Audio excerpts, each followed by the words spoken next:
Lee, BBC Three Counties Radio. Lots coming up on the show this morning of varying quality and interest. Just being honest. As always, keen to get your thoughts on these things and anything else you want. So I'm just watching Catherine Boyle next door. She's turned into Frank Spencer. She's gone all giddy. Coming up, unpleasant letters for revolting peasants. One in the eye for legal highs. And speeding drivers say save your fivers by not speeding because of variable speed cameras. Who writes this rubbish? Yeah, you. What on earth are you doing?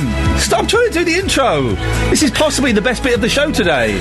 Oh, dear. You ready? A bit of bother. Oh, dear. Dearie me. As long as you've not done a whoopsie in the garden.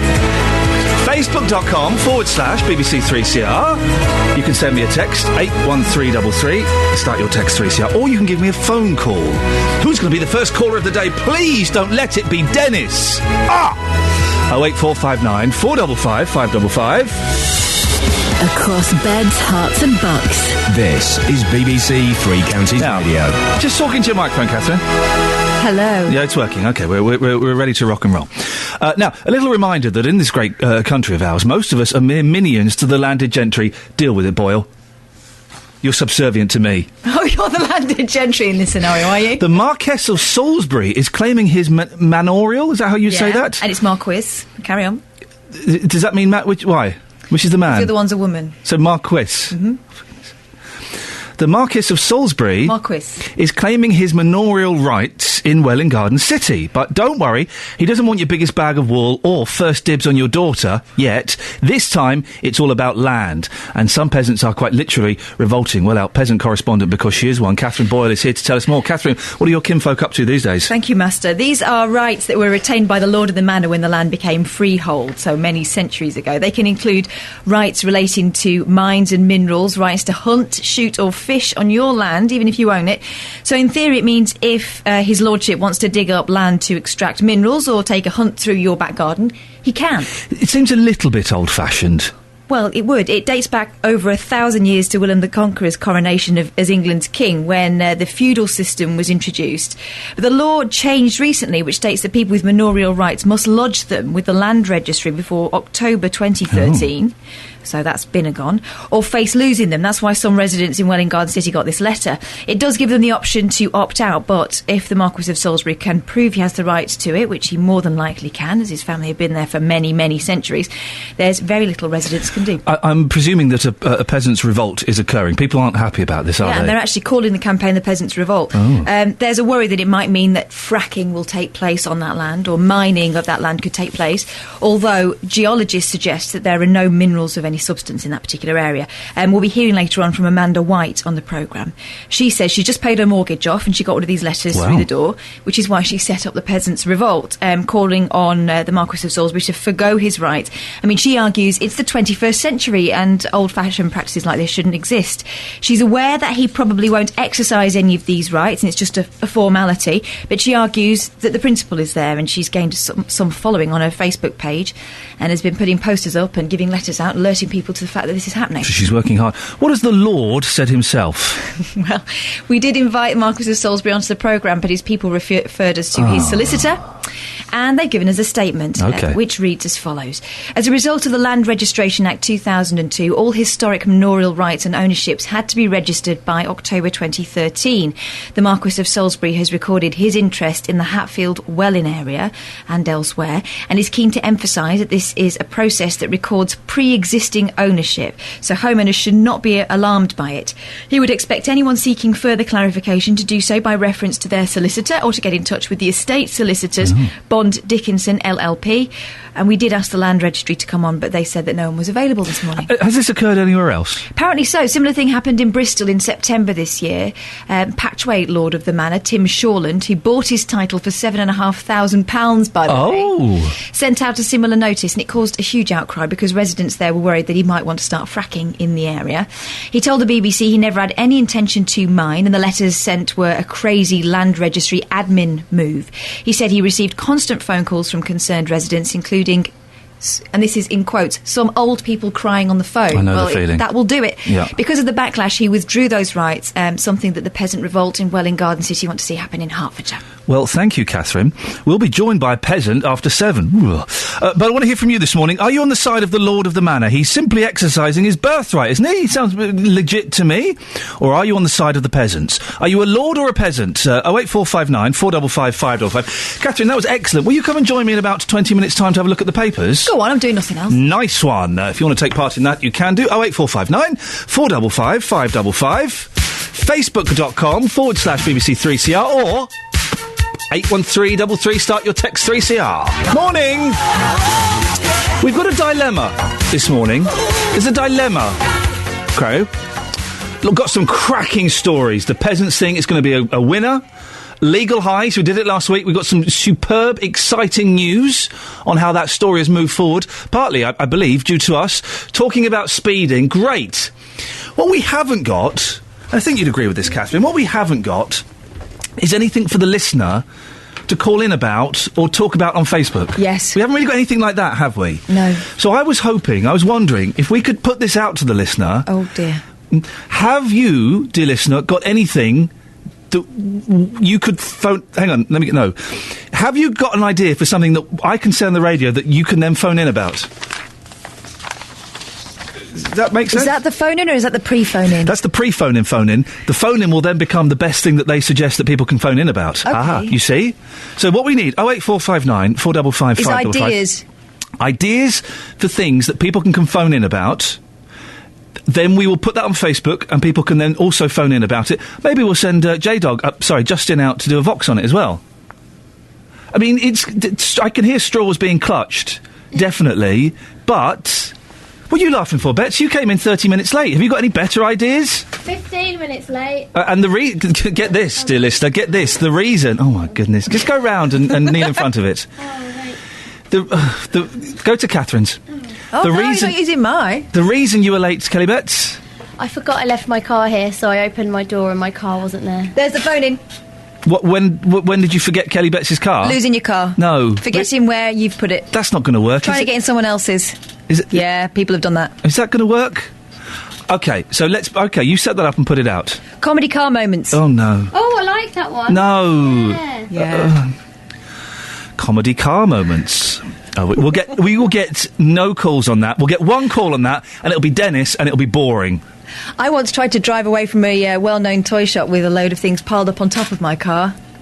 That was hilarious. Was it Toys R Us? Yes. Okay. And it was sugar paper. Okay. 08459 455 555. What is it? Comedy car... Moments. No, comedy car moments. We will get no calls on that, apart from Dennis. Oh, goodness sake. Who just squeaked? Oh, me. I used to put a Three Counties radio sticker in my blue Jazz because otherwise I would... 08459 455 555 is the telephone number if you want to give us a call. Oh, it does work. Yes, it's 6:15. It's BBC Three Counties Radio. Let's find out who's doing the travel. How many phone calls have we had about car crazy moments, Catherine? Crazy comedy car moments. Okay, how many? Well, so far I've lost count. I can see the phone system. Not one of those lines is lit up. Crazy comedy car capers. 08459 455 555. It ain't gonna happen. Ain't gonna happen. Ah, dear. Facebook.com/BBC3CR. If you have something better that we can talk about, then please, I don't want to sound desperate, but this morning we're really, really struggling. Well, we'll see. 08459 455 555. Car crazy moments. Catherine, I told you this wouldn't be a goer. We've got no call. Fader 1. Oh. Yes, line 1. Who's this? Yes, you. Hello. Who's this? How are you, Ian? It's Stephen the Milkman. Stephen the Milkman. Have you called in to tell Catherine Boyle how ridiculous her crazy car moments thing is? No, I've come to her rescue. Oh, why? Go on. What's happened? It goes back a few years. Me and my mate were going to a party. So I was going back to my house to pick up a bottle, and he had a bottle. So as I'm going to my house, there's an off-lights on the corner. So I stopped and dropped him off. He got out, went and got his bottle. I went round to my house, picked up my bottle, come back round. As I'm pulling into the lay-by opposite the shop, I see him getting in the car in front. What? So he got in the wrong car. Has he? Yeah. How long did he stay in the wrong car for? Not for long. It was lucky that people he got in the car with he knew, so it wasn't so embarrassing. But there you go. Well, Steve, I don't know if you've rescued Catherine there, or if you've just embarrassed her terribly. It's not the greatest story that we've had, Catherine, is it? It's not the best one. Good. It was excellent. Was that all we've had? Just that one? Just what we wanted. Anything else? Yeah, Lion Fader 2. Oh, hello, who's this? Hello. Hello, who are you? Hi, I'm Clary. Hello, Clary. Hello. That's an amalgamation of two names you don't often hear. Clary, what would you like to say? I've got a crazy car story, actually. Okay, let's hear it. One day I opened my door and my car wasn't there. It's gone. Sorry? You opened... what? Your car door? My house door. You opened your house door and your car wasn't there. What had happened? I've left it at work. Is that Kelly Betts? No.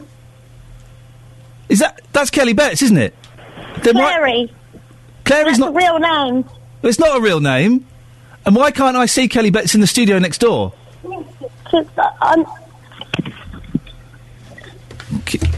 What's going on? I'm here. Okay, Clary. Yes. Busted! Right, Catherine, that is rubbish. You've had one call from Steve the Milkman, and Clary... Bye. Thanks for calling, Clary, bye. Kelly, stop it. I think it's because we phrased it wrong. Car confusion. 08459 455 555. Jeez, okay, we'll see what happens. I'm sorry about that. Sorry, Craig, I know you've come in on a very serious story, and I nearly swore then. We're messing around with that nonsense. Right, anyway. The reason Craig is here, because we're talking about the legal highs we mentioned on last week's show that were being sold openly on Milton Keynes Market, despite police raids and safety concerns. Well, they've gone, apparently. Our Milton Keynes reporter, Craig Lewis, joins me to explain what happened. Craig, remind our listeners what the situation was with these legal highs. Morning, Ian. Well, last week we spoke to police after being approached by the stepfather of a girl who one of her friends had brought legal high from Milton Keynes Market. They brought it back to her, she'd smoked it, and as a result of that she'd had to be rushed to Milton Keynes Hospital, very ill, was fortunately okay in the end. And we spoke to police about that, and they actually said, yes, we do have an issue with legal highs on Milton Keynes Market. We've had a raid there in August, we're currently analysing the stuff that's there, but as yet, we don't know the results. And the problem with these legal highs is that it's a real grey area. Milton Keynes Police Inspector Iain Jarvis told me that many of these drugs can have serious adverse effects and that they're made up of purely chemicals. There's a difference between these sort of legal highs and things like cocaine and heroin, which, bad as they are, if they're cut purely, they come from plants. They're natural and organic. These stuff, it's all chemicals, and it can be changed very quickly what's in them. Yep.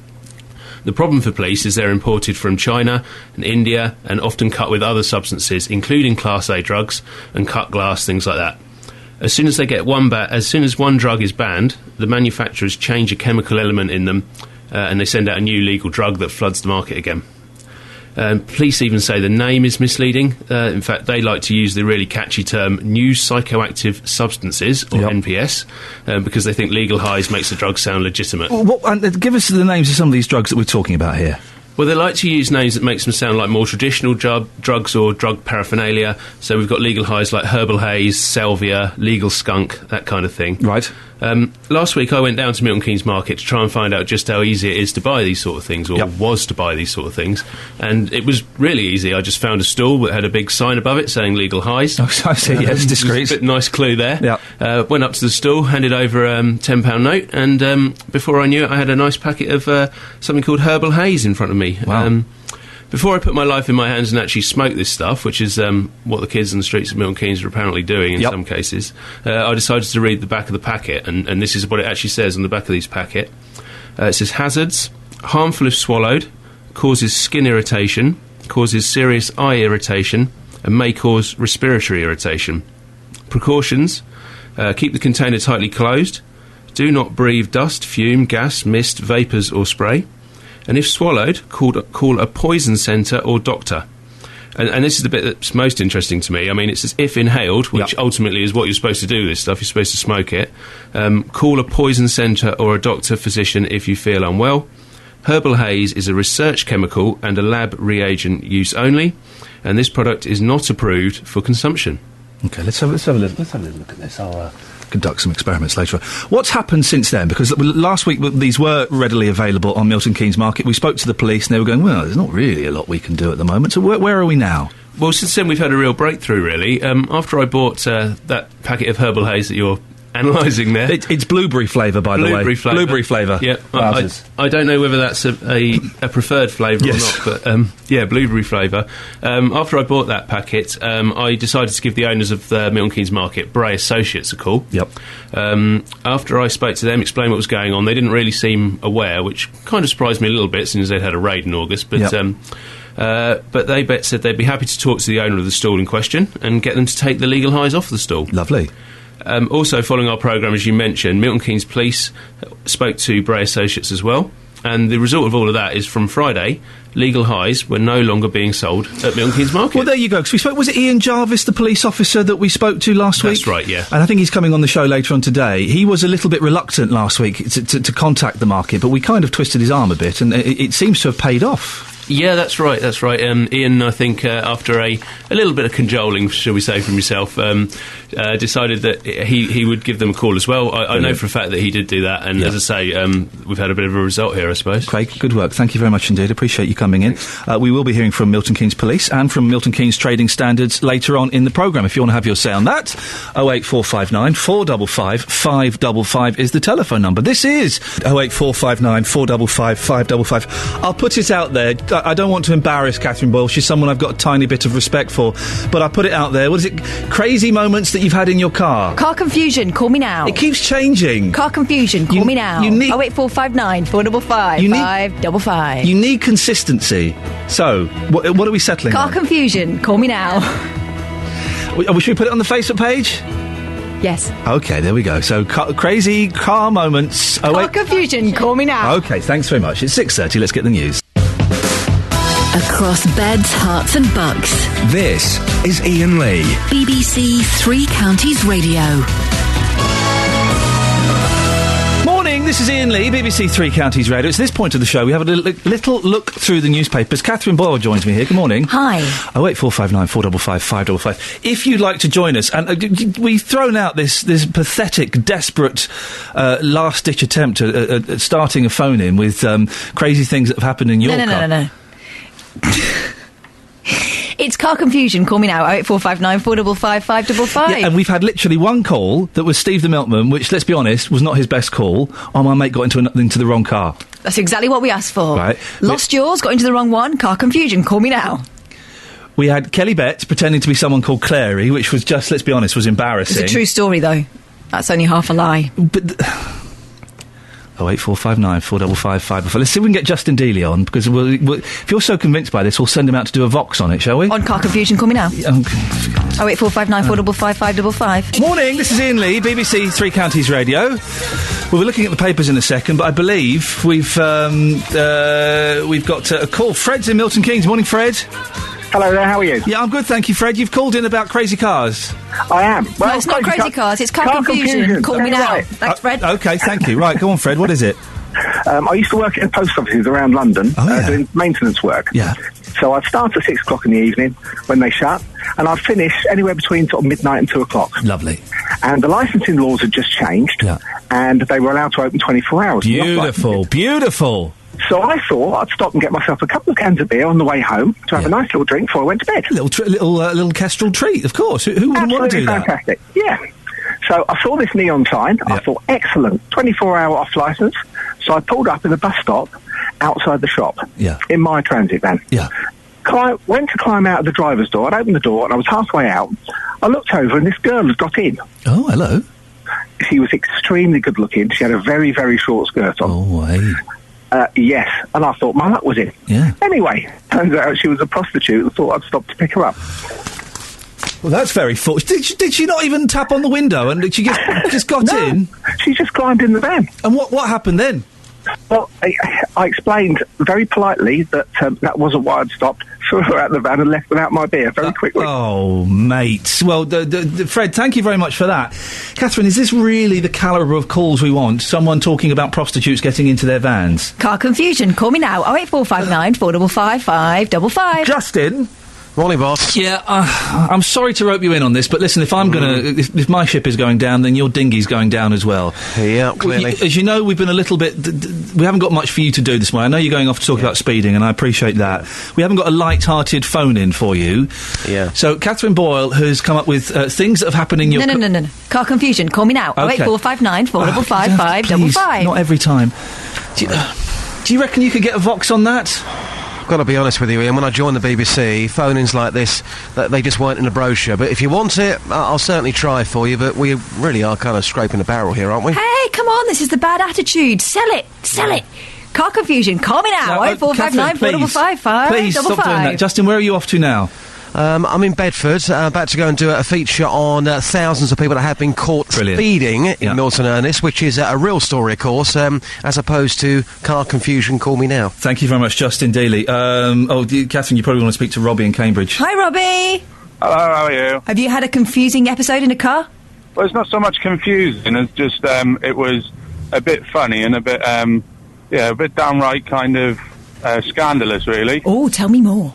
We were in South Africa on holiday, and so we hired a car. This is when I was about 4 or 5, and we were in Cape Town, and so we were out on the mountains enjoying this view, and my dad taking his pictures. Then suddenly, this big troop of baboons come down the mountain behind us. Troop of baboons? Yeah. Okay. Yeah. Like monkeys. Yeah, I know what they are. Yeah. Get on with it.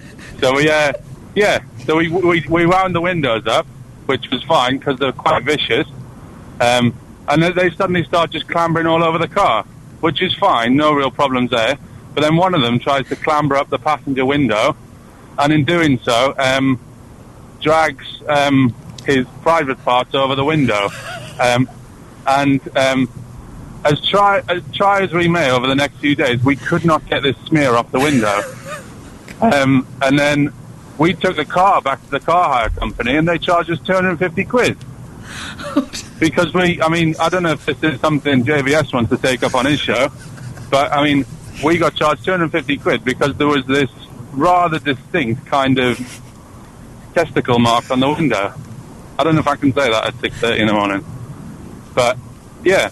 So, it wasn't so much funny. I didn't forget where I put the car. But you forgot to keep the baboon off it.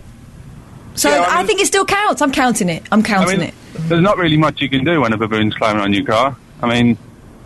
You can't really shout at them. You can't wind your window down because they'll take your face off. Did you not give it the horn? Sorry? Did you not beep your horn? I think he had one already. Thank you very much indeed. There we go. You see, you did that. No, I didn't. Beat the horn to scare them off. This is what. Are you happy with this? So far. No, you did that bit. Your phone-in topic has has caused members of staff to phone in under pseudonyms. I don't know if you know the BBC gets monitored for that kind of stuff. That's broken a few rules. A man talking about a prostitute, and another man talking about a monkey's genitals. Are you really happy with that? Hey, listen. Real stories, real time. 08459 455 555. Let's have a look in the papers. What have you got? I've got The Sun. Okay. With Miley Cyrus smoking on the front. Oh, dearie me. Miley Cyrus. Also, phone scandal. £56 million phone scandal. Tell me more. Desperate callers, including crime victims and the bereaved, were forced to fork out £56 million last year dialing government helplines at premium rate. Oh, it's just my phone bill. Hey, you talk about Miley Cyrus. Here's an interesting picture. It's Lady Gaga wearing oyster shells as a bra and as pants as well. But look who she's hugging in that picture. Oh, it's Dot Cotton. Dot Cotton? It's Lady Gaga and Dot Cotton. That's apparently the most unusual accessory yet. I know. Apparently they're really good friends. Isn't that weird? Very weird. Also in the Express, page 11, it's talking about Downton Abbey. Downton Abbey's in a lot of the papers this morning, and we've mentioned this before. I don't get it. There's talk about maybe the butler has killed the guy who used to be in EastEnders. Oh.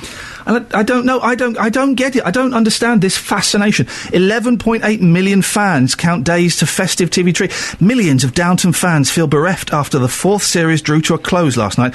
They've only got 6 weeks to wait before the Christmas special, which TV insiders say is the most spectacular episode ever. Well, it doesn't have to do much to be a spectacular episode. All you do is drive around in big hats and old cars. Rubbish. Yeah, you're not down with Downton. I've watched about 3 episodes and just didn't get into it, but obviously I've missed the boat there. Talking to telly, everyone talking about these new adverts that have been on over the weekend. Oh, yes. Really? The Christmas adverts. Yeah, so it's the one with the bear in the hair. John Lewis. And the one with Rosie in her pants. Her clothes just kept falling off all the way through, didn't they? Marks and Spencer's. Yes. I was watching the Marks and Spencer's one. I did keep saying, I mean, it was nice to see her in her pants, but I did keep saying to my wife, do we need to see her in her pants? And also, I think... His pants didn't come off on display. And also, they've spent a fortune on getting Helena Bonham Carter in there, right? My mum will not have a clue who Helena Bonham Carter is, and that's who that's aimed at, surely, that advert. Mm-hmm. So who's that? She'll be going, who's that slightly scruffy woman? I'm not totally sure who she is. I mean, she's married to Tim Curry from... not Tim Curry. Tim Burton. Tim Burton, that's the fella. But beyond that, I know not what. Well, obviously they're trying to be artsy. Artsy-fartsy. So that's in the papers, just talking about the adverts. I mean, it shows that we are bereft of good TV, doesn't it, when we start to obsess about adverts? There is nothing on television apart from Series 4 of The Walking Dead on Fox. Oh. I don't like that fella. Oh, you don't like Egg? Mm. Why? What's wrong with Andrew Lincoln? I just... He does a good American accent. Yeah. Well, so he should. It's his job. I won't go to America and appear in a television series with an American accent. You can get away with it there, though. I've got an American accent, and I'm going to come from the Bronx, and I'm going to kick you so hard, I'm going to kick you from here all the way back to Texas. OK, maybe you can't get away with it. 08459 455 555. What things have happened to you and your car in recent times? Do give us a call. No, that's not it. Car confusion, call me now. 08459 455 555. Morning, Iain Lee, BBC Three Counties Radio. 08459 455 555. We're asking for your crazy car moments. I know it's a little bit desperate. It's not crazy car moments. Oh. You've got to set it properly. OK, you set it up. It's called car confusion. Call me now. 08459 455 555. What are you doing with your mouth then? Car confusion. Call me now. For goodness sakes. Exactly. Oh dear. Now, speed cameras on the A6 at Bedford have clocked more than 4,300 motorists since being activated 3 months ago. The cameras monitor average speeds on a 30-mile-an-hour section of the road, which runs through Milton Ernest.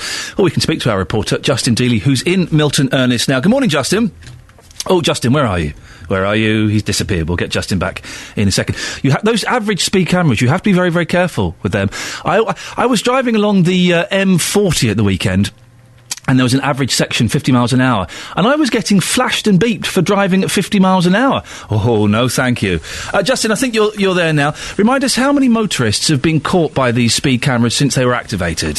Well, incredibly, since the 1st of August until the 31st of October, 4,364 motorists have been caught here driving through this small village. Now, what I can't do, Ian, is give you a figure on how much money has been raised, because recently the fine has gone up to £100. That was a fortnight ago. Some of the motorists, they haven't been traced, and some people haven't paid the fine at all. What they've done, they've paid to go on a speed awareness course. But either way, those figures, 4,364 motorists in that short space of time, is, I find, staggering. Justin, I believe you've got a guest with you. Is that correct? Who have you got? Yes, we've got Chiro Champney, who's with me.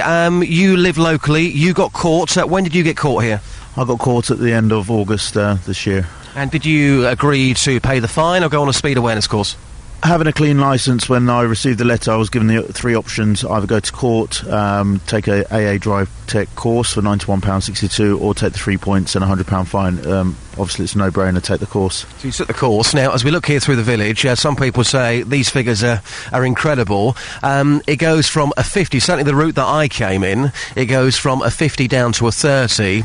The cameras are Gatso cameras on the A6. Coming through the village here, from what I can see, they look quite sneaky. Explain to our listeners how these cameras work here. They're on an average speed limit as you go through the village. So as you enter Milton Ernest from the north or the south, very small yellow cameras up high on lampposts, and they take your speed as you enter, and they record your speed as you leave the village. I actually requested a photograph when I received my letter, and I could see from that how the cameras actually work and where the images are taken. The thing is, the signage, when I attended the course last week, 22 out of 24 people on the course were all caught at Milton Ernest. Seriously? And it's people that drive this route daily. One of our guys at work, he'd four tickets in a week. So that was one every day for 4 days. 4 tickets in a week? 4 tickets in a week. Wow. Yeah. I mean, just lastly here, we have got Bedford Borough Council coming on the programme in around an hour's time. You've been caught here. Loads of people you know have been caught here. What is your message to Bedford Borough Council? I think it's signage. I think we all agreed on the course last week. We shouldn't be speeding through Milton Ernest. I'm not proudest moment of my career or work, everything else. Just it's something that happened. But to be caught 4 times in a week, there's something not quite right in educating the people and understanding how the speed limit works. If you come from Sharnbrook to Bedfordshire, which is my daily drive home, you go from 50, and then there's a really short stretch of less than 100 yards where it goes down to 40, and then you're bang into 30.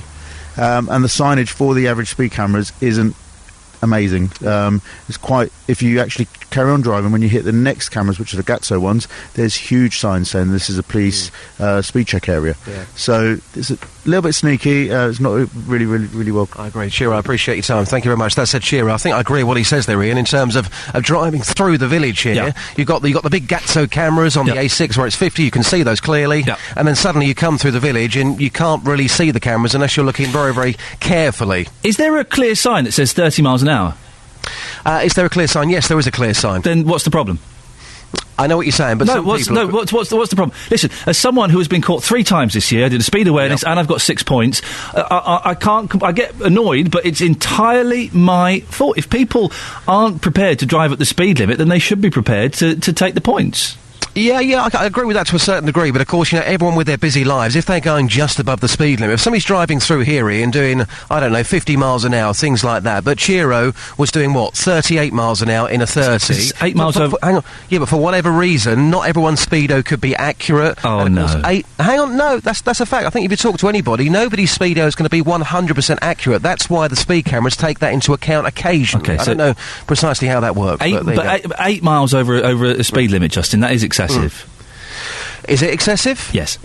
You think so? Well, I tell you what, should we put it out to the listeners, see what they think? Yeah, I mean, I think if you're doing 20 miles an hour above, but I think, if you're within 10 miles an hour, if you take into account your speedo might not be working properly, and for whatever reason you've got things on your mind, we can't always be looking precisely at our speedo when we're driving our vehicle, can we? Justin, thank you very much. I disagree, but let's put that out to the listener. Who do you agree with there, Justin or myself?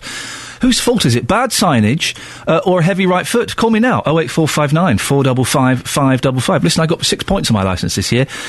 I think one of them I was doing about 6-7 miles above the speed limit. My fault. No one to blame but me. Am I being harsh? Well, it's a car-themed show.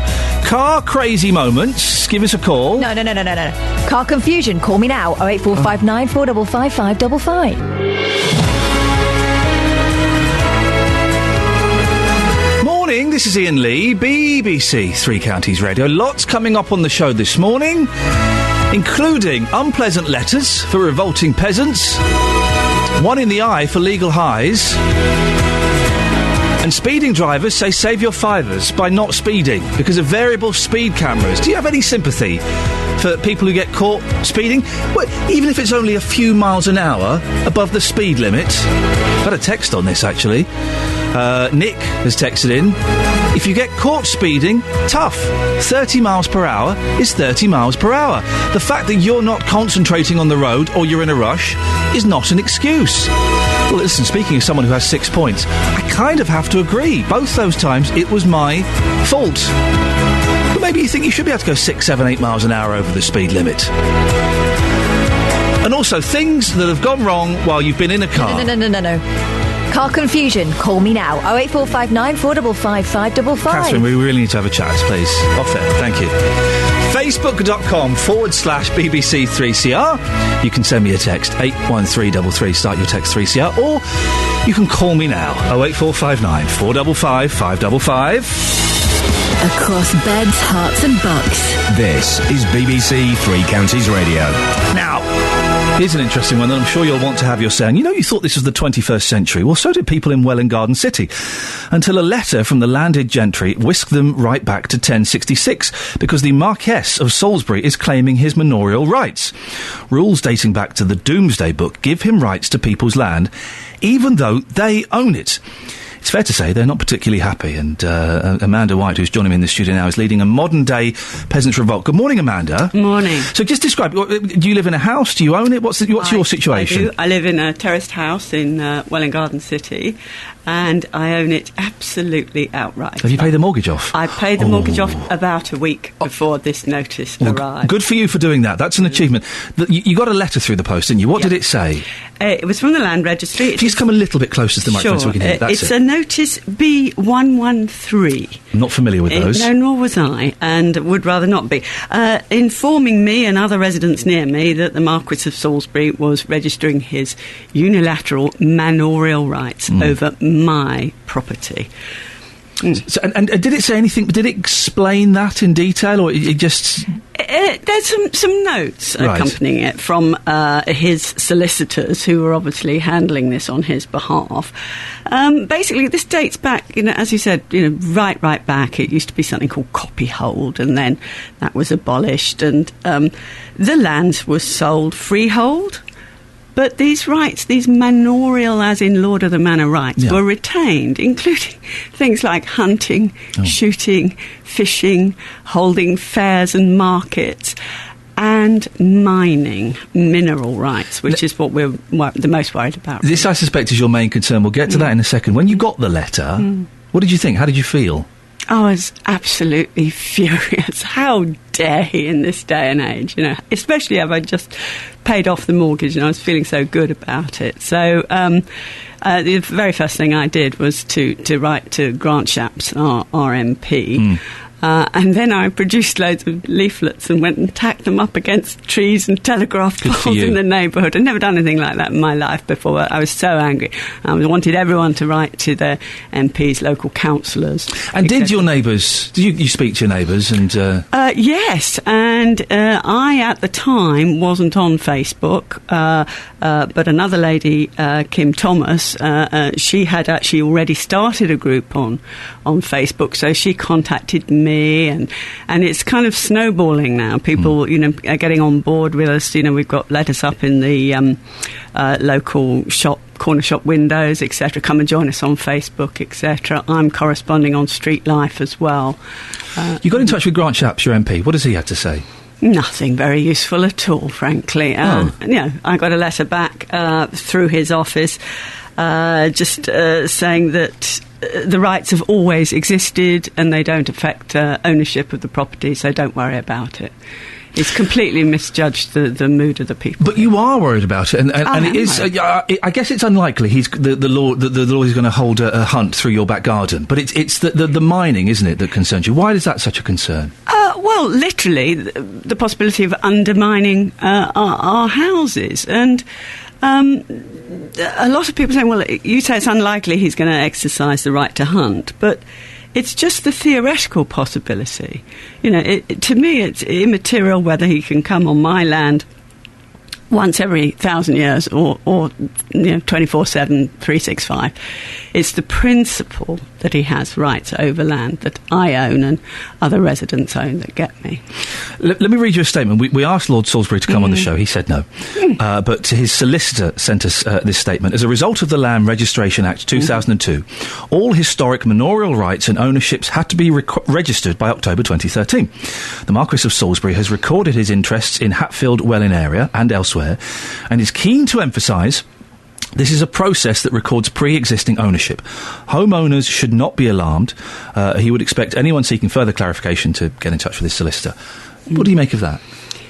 I think he'd be rather alarmed if I issued a similar notice over his. I do understand that these alleged rights, and we have no proof from the Marquis that he actually has those rights, were supposed to have existed all this time through from 18 whenever with the Copyhold Act.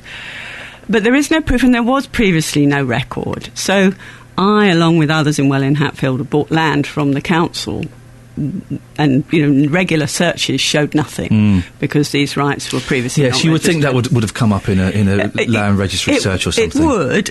One would think so, but clearly they were not registered. So in theory they were always existing.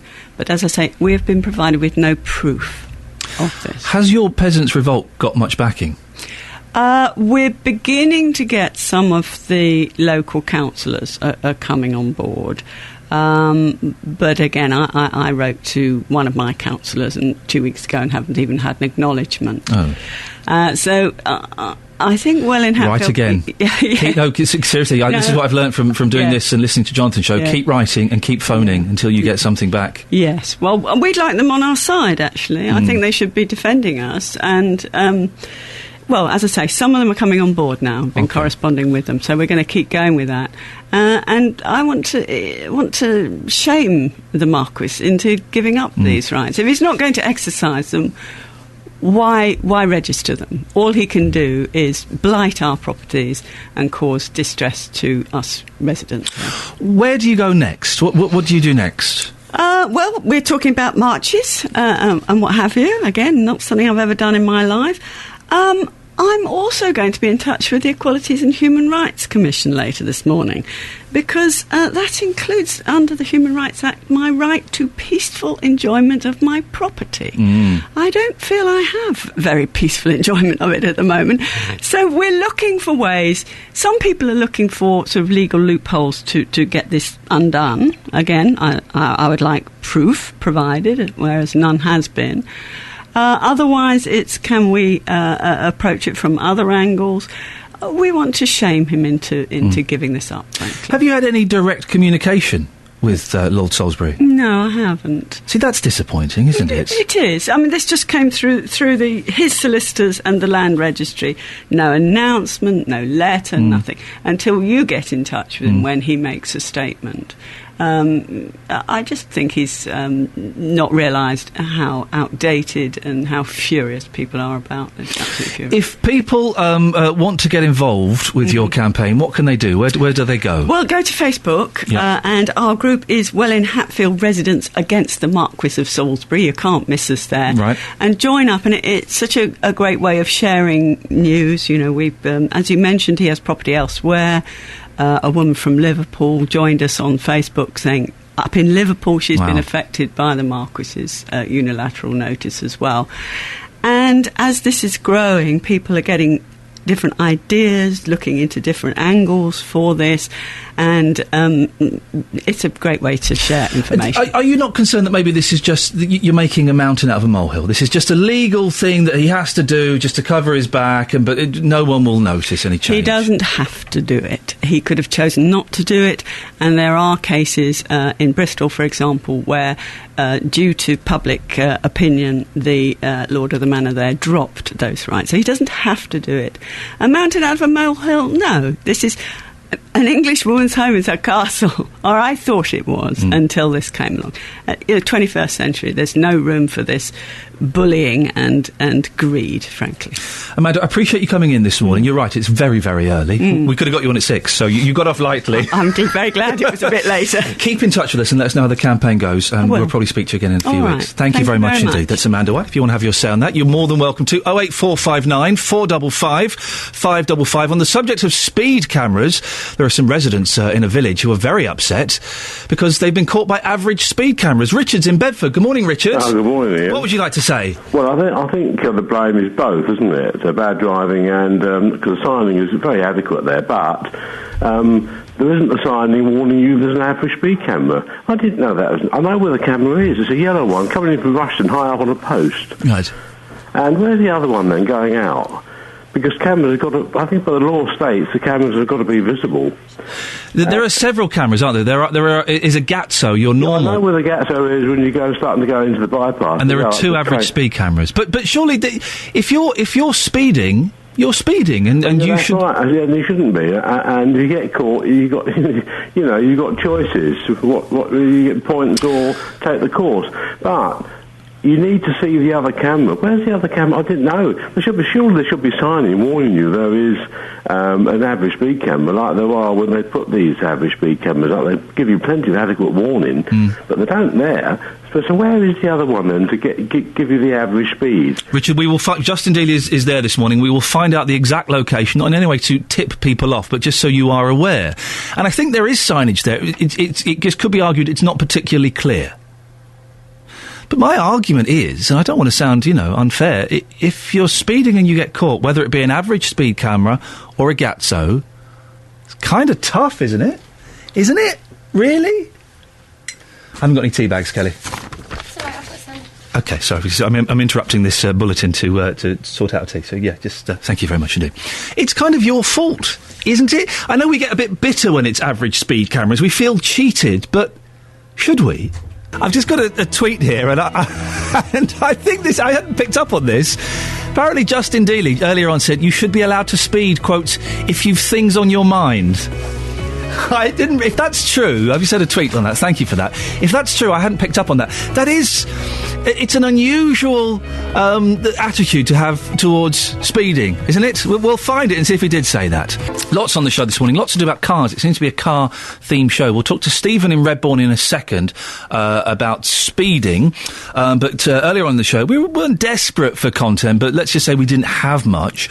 And so Catherine came up with crazy things that have happened. No. Car confusion. Call me now. 08459 455 555. I just think that car confusion is a very limiting... No. Where have you left yours? Did you get in the wrong one? Did you press your thing and it went off over the other side of the car park? That doesn't even mean... Car confusion. Call me now. 08459 455 555. Kelly Betts had car confusion this morning, didn't you, Kelly Betts? I did. I opened my door to get in my car and it wasn't there. I'd left it at work.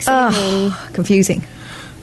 But you girls happens. Okay. Car confusion. Facebook, Lisa Hunter. What confuses me is bad parking, especially in supermarkets where some people park a car like it's been abandoned, I hear.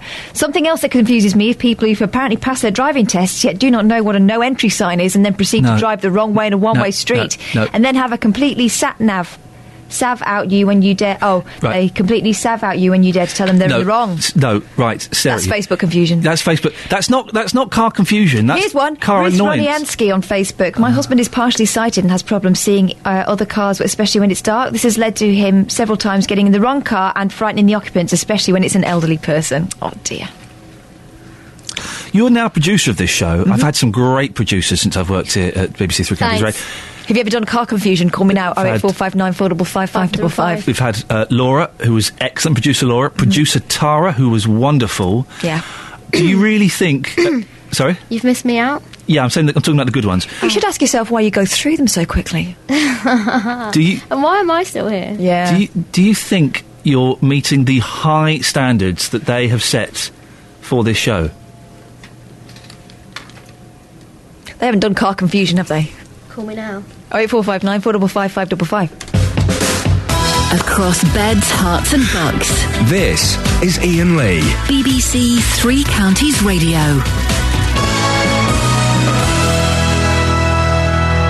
I hate those two sometimes. On the subject of speeding, there are some people in a village who are very, very upset. Speed cameras on the A6 at Bedford have clocked more than 4,300 motorists since being activated 3 months ago. They're the average speed cameras. They're on a 30-mile-an-hour section of the road which runs through Milton Ernest. We heard one chap got busted 4 times in a week. Now, have you got any sympathy for those people? I've got 6 points on my licence. I got them this year. I was angry, I was upset, but hands up, it was my fault. I knew what the speed limit was. I went too fast.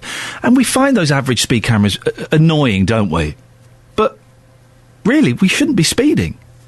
Stephen's in Redbourne. Stephen, have you got any sympathy for these people? No, I want speed cameras outside of our place. Tell me why. Yesterday, 2 motorbikes racing doing 100 mile an hour plus. Oh, flipping heck. And that's nothing. You've got cars coming down there doing the same sort of speed as well. Do you live on the M1 or something? Not far from the M1, but we're stuck between Hemel and Redbourne. And so they just come bombing through, do they? Yeah, well, they come from Hemel down towards us, and as I say, we've asked for speed cameras, and they won't put them up. You've got to have 3 fatalities in 1 year. Yeah, that's the thing, isn't it? You only get signs and speed cameras put up, crazily, if someone gets killed. Well, we've had a fair few killed along this road. Right. You know, but it's not 3 in 1 year. Oh, dear. What a depressing target to have to reach. Yeah, well, as I say, there was 2 policemen out there sorting out an accident last year, and I said to him, is there any chance of speed cameras? He said, we're not allowed to put them up, because this is only one person has died. He said, so you've got to go to the council and ask the council, and the council are not interested either. Stephen, incredible. I appreciate your call on that, thank you. 08459 455 555. Now, legal highs that were openly on sale at Milton Keynes Market have been removed from stalls after an investigation on this programme. Last week, police told us that while the drugs were legal, there were serious concerns about their safety, and legislation was struggling to keep up with the amount of new substances. One that's been banned is methadone, once sold as a legal high. Now it's the drug of choice in Milton Keynes. Well, we'll hear from Milton Keynes Trading Standards in a couple of minutes, but before that we can speak to Joe O'Connor from Compass, a leading national provider of services to tackle problem drug and alcohol use. Good morning, Joe. Morning. How dangerous can these legal highs be? They can be incredibly dangerous. I mean, we don't know what's in them and what the long-term or short-term effects of them are. And like you mentioned, methadone has really taken off in popularity. It becoming illegal didn't really make a difference in that. And we are seeing it in our young people. We work with young people up to the age of 18. It's not primary drug of choice. That remains cannabis. However, it's very high up there in terms of its popularity with young people. These legal highs, I guess, is that part of the problem, because they sound legit? Exactly. I mean, just to call them legal highs does suggest that they've been quality assured in some way. And it does create a whole new opening in the market for young people who may have been put off by the consequence of getting in trouble at school or getting a criminal record if they maybe wanted to go on to university.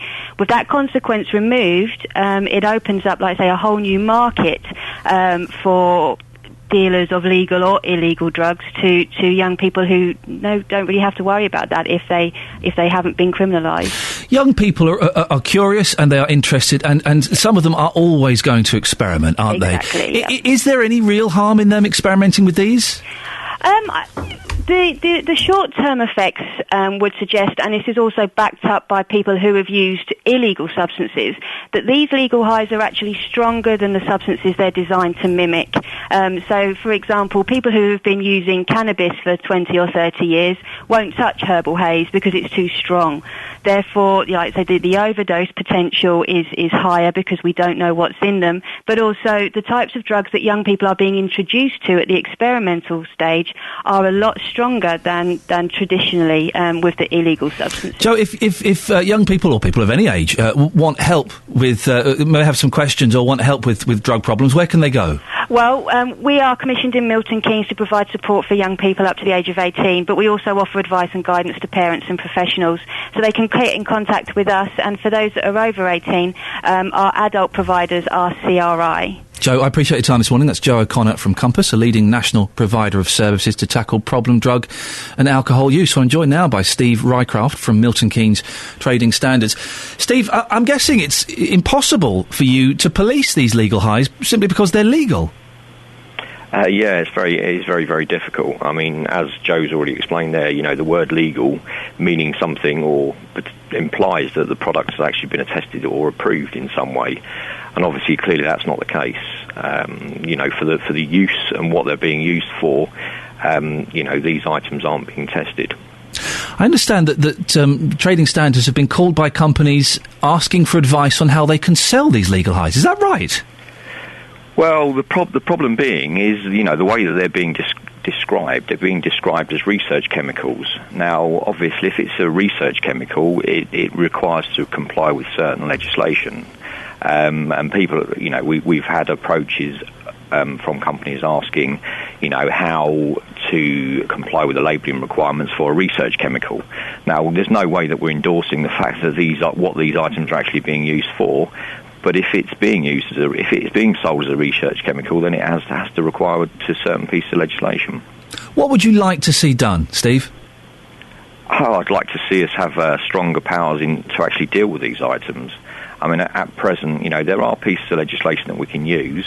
One of the things we need to get is more information about what the effects of these products are, and the only way we can get that is by, if people are using them, if there are ill effects, to get that intel to help us deal with the problem. I guess the thing is, well, it's impossible to ban them all, because you ban one, another 5 pop up, don't they, with a slight variation? Well, that's been the problem. I mean, you talked about methadone there. I mean, that was banned a couple of years ago now, and yeah, you're right. Within days, the structure had changed of it, and it's back out on the street. Steve, I appreciate your time this morning. Thank you very much indeed. Steve Rycroft, from Milton Keynes Trading Standards. 08459 455 555. You can give me a call on that. If you've got a problem with those legal highs being sold, no longer being sold in Milton Keynes, but they are legal. Kids are always going to experiment with drugs, aren't they? They've been doing it for years and years and years, and it ain't going to stop now. Should we just let them get on with it? Or do we need to come down harder? 08459 455 555. Call 08459 455 555. BBC Three Counties Radio. This really isn't working. We're doing car confusion. Catherine Boyle it was her subject. I don't think you understand what it is she's asking. Jane has posted on Facebook. I always try and park near a trolley park. If no trolley park, I get out and look to see what shop I am near. Nothing worse than a trolley full of shopping and not knowing where your car is. Black and silver cars, never again will I buy one. Red for me next time. What? Doesn't even make sense.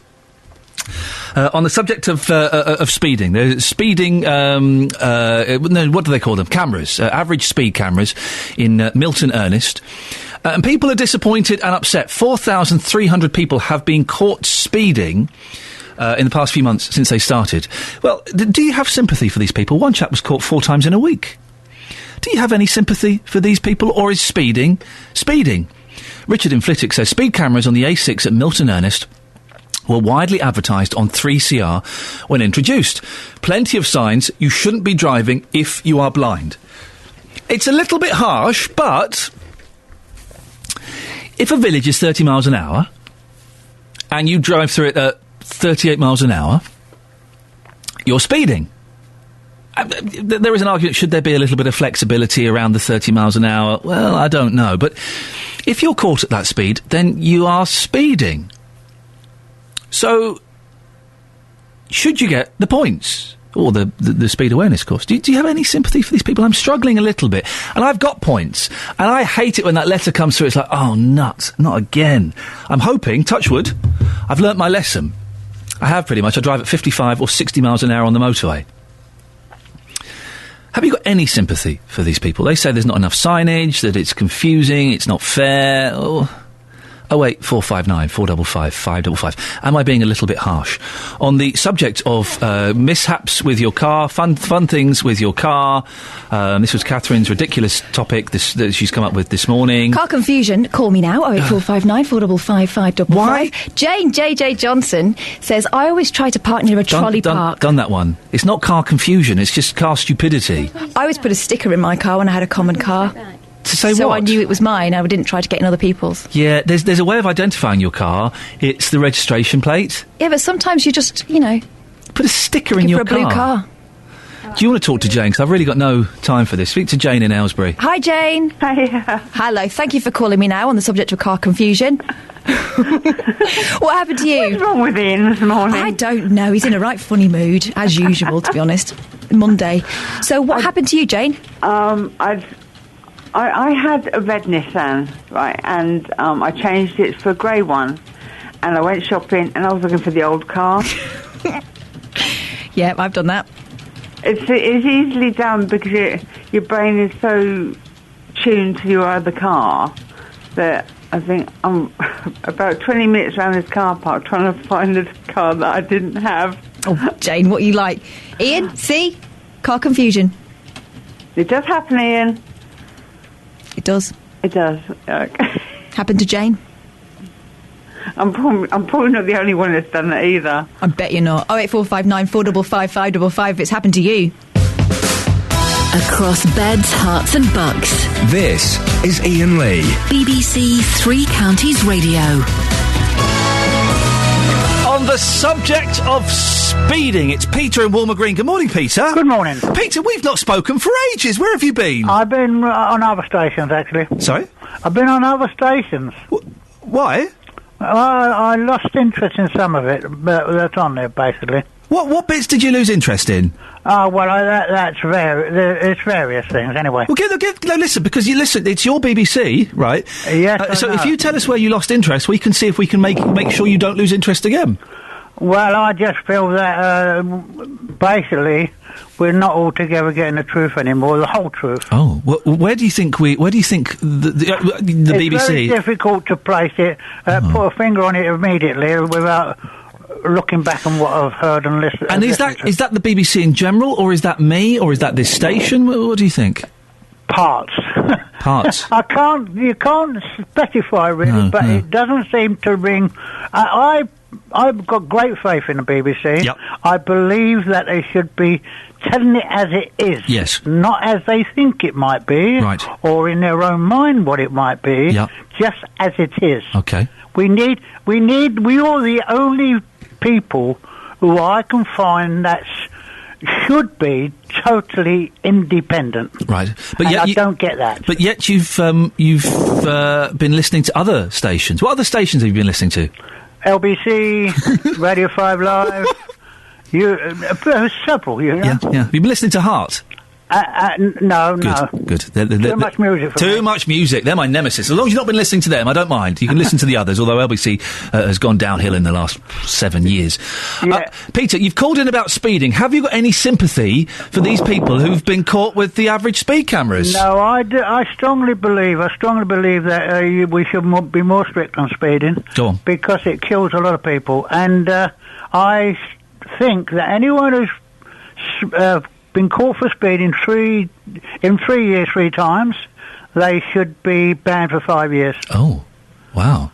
I don't think there's any other choice because they're obviously not taking any notice of the first or second one, and if they've done it 3 times for 3 years, they should be banned for 5. I'd have been banned this year then. Pardon? I would have been banned this year then. Well, then that would be personally down to you, wouldn't it? These people, Peter, they're saying in this village, they're saying, well, hang on a second, it's not fair. These cameras, the sign that says they're average speed cameras, it's not particularly well hidden. I was only doing 38 in a 30-mile-an-hour zone. Well, then they're going 33% nearly faster than they should have been. Well, you're right. Peter, listen, how can we make ourselves more honest here at BBC Three Counties Radio? Well, I think you should tell the stories as they are. I mean, we know there's lots of things going on that's underneath, semi underneath the surface. Yeah, permission to speak freely and tell it as it is. Absolutely, that's your job. Can I speak freely now and tell it as it is? Yeah. I think you're being paranoid. Oh, you think so? Well, speaking freely and as it is, I think you are. I'd love it if you could think. I don't want to put you on the spot, but I'd love it if you could think of an example where you think we've been hiding the truth. Well, lots of the stories that come out, we know there's lots of policies, if you like, that are coming out very quietly. No one knows. No one's listened to about them. Yeah. For instance, the privatisation parts of the NHS. Yes, they've caused quite a number of deaths. Now, no one spoke about them. It's never been talked about. No, hang on. We've talked about deaths and things. There was a thing in the front page of. I'm talking about the private companies that have been incorporated into the. But there was a thing on the front page of it. Was it either the Times or the Observer yesterday about a huge number of unnecessary deaths in hospitals? There have been no deaths in Beds, Herts and Bucks, possibly 1 or 2 that we are aware of, and the ones that have happened. Gracious me! Now, apart from deaths, there's been blindness as well. Okay. Where? Don't mention any places. But how do you know about it and we don't? Well, I've had eye treatment, right? Right. And I've heard from other patients and I've heard from other relatives of different people. Okay. I got a second opinion. I'm now under Moorfields.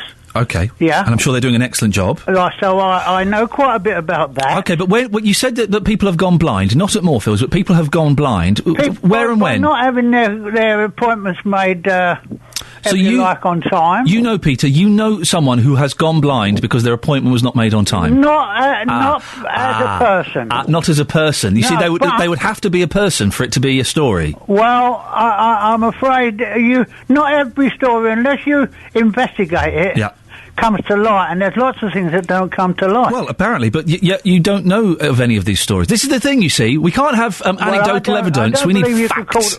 Sorry, but I don't believe you can call that paranoid when you go to an eye clinic. Yeah. Right. Yes. And the patient is supposed to have their notes. Yeah. given to the ophthalmologist. Yes. And they're given a sheet of paper, and the ophthalmologist says, I can't deal with that, I don't know what's wrong with this patient. Okay. And that's happened to you, is it? Dangerous. Has that happened to you? No, it happened to two people in front of me. Okay. So, and I was offered a change of drops, which put me on drops that I was taking up, the same sort of ingredients that I was taking up years ago. Yeah. So I know for a fact that I did the right thing by getting a second opinion, Peter. and they said you mustn't change. Peter, with the greatest respect, you changing your eye drops, without being rude, it's not really a lead on BBC Three Counties Radio. Oh, sorry, I'm not saying that. No, Did no. I say that? No, but the story about someone going blind because they've missed an appointment, that is a story, but you're saying you've heard that, but you don't know who it happened to. Well, you could put inquiries out over the air. To whom? Over there, just generally. Okay, let's put it out. You've got a chance.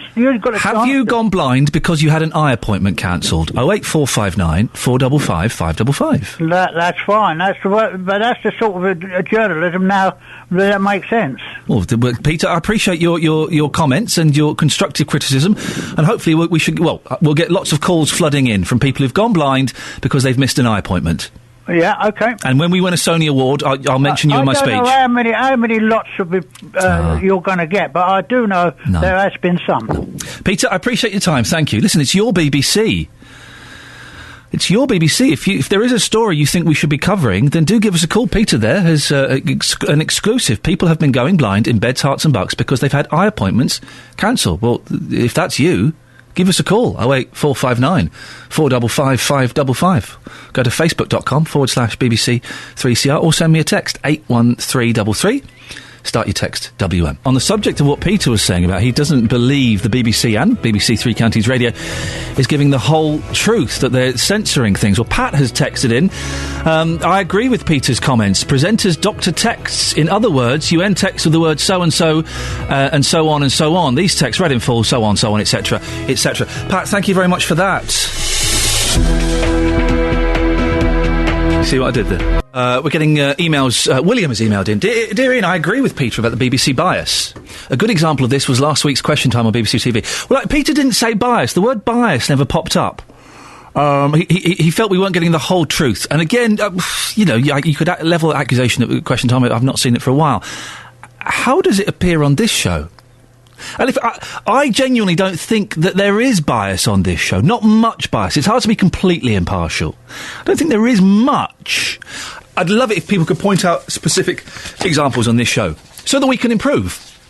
08459 455 555 is the telephone number. We're talking about legal highs. Legal highs were available for sale openly in Milton Keynes market. They aren't anymore, partly due to this show. Well, surely it's a day to rejoice and be happy. Not according to Andrew and Copel. Morning, Andrew. Good morning, Ian. What would you like to say, sir? Well, I'm afraid that I don't know about bias there in your show, but there's a lot of hypocrisy going on. Go on. Well, I called you, I don't know if you recall, a few days ago when the firemen were going on strike, when the bonfire parties were occurring, and you accused me of being a killjoy. What did I say? You said I was a killjoy because I said that the firemen had the right to go on strike, and you said it was putting children in danger. Yes. So, okay. Right, yes. Well, yes, you're being killjoys now about these legal highs. If they're legal, they're legal. Yeah. I mean, why don't you campaign against things that are much more dangerous, that are legal highs, like alcohol? I mean, when was the last time you heard someone that was out of their mind on methadone or any of these other legal highs, drove a car and killed someone? And yet you hear it all the time, people on alcohol. Andrew, can I ask you a question? Oh, you can ask me a question. It links into the talk about bonfire night and this legal highs. Why are you so keen on allowing children to harm themselves?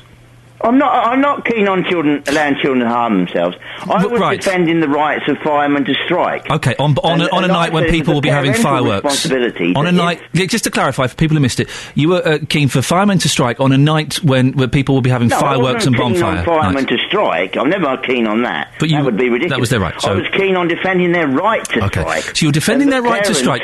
Should have the responsibility of their children. So you were defending their right to strike on a night when children will be near fireworks and fire, and now you're defending the right for children to take dangerous legal highs. I'm very confused about your perspective, Andrew. Put words into my mouth. You just called me a killjoy. You're being a killjoy there. These are legal things. There are much more dangerous things. They are very... Well, there are, but they are... campaign against, alcohol, which is much more dangerous. Andrew, we don't know how dangerous these legal highs are, because they have... Some of them are fine, I'm sure. Some of them are very, very dangerous. I think it's very strange for you to call me a killjoy for wanting to protect young people. It's odd. No, I'm calling you a killboy because you're going against these things. You called me a killjoy. You're calling them a killjoy. These things.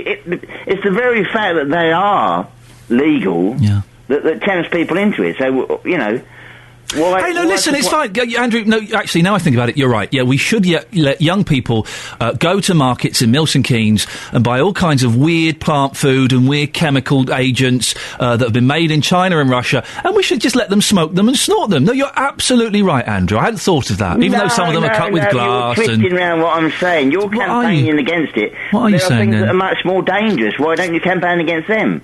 Well, maybe we'll move on to that next, but, you won't move on to it next because there's too much big business interest in it. We're not going to... You're part of the media which supports these things because you are biased towards them.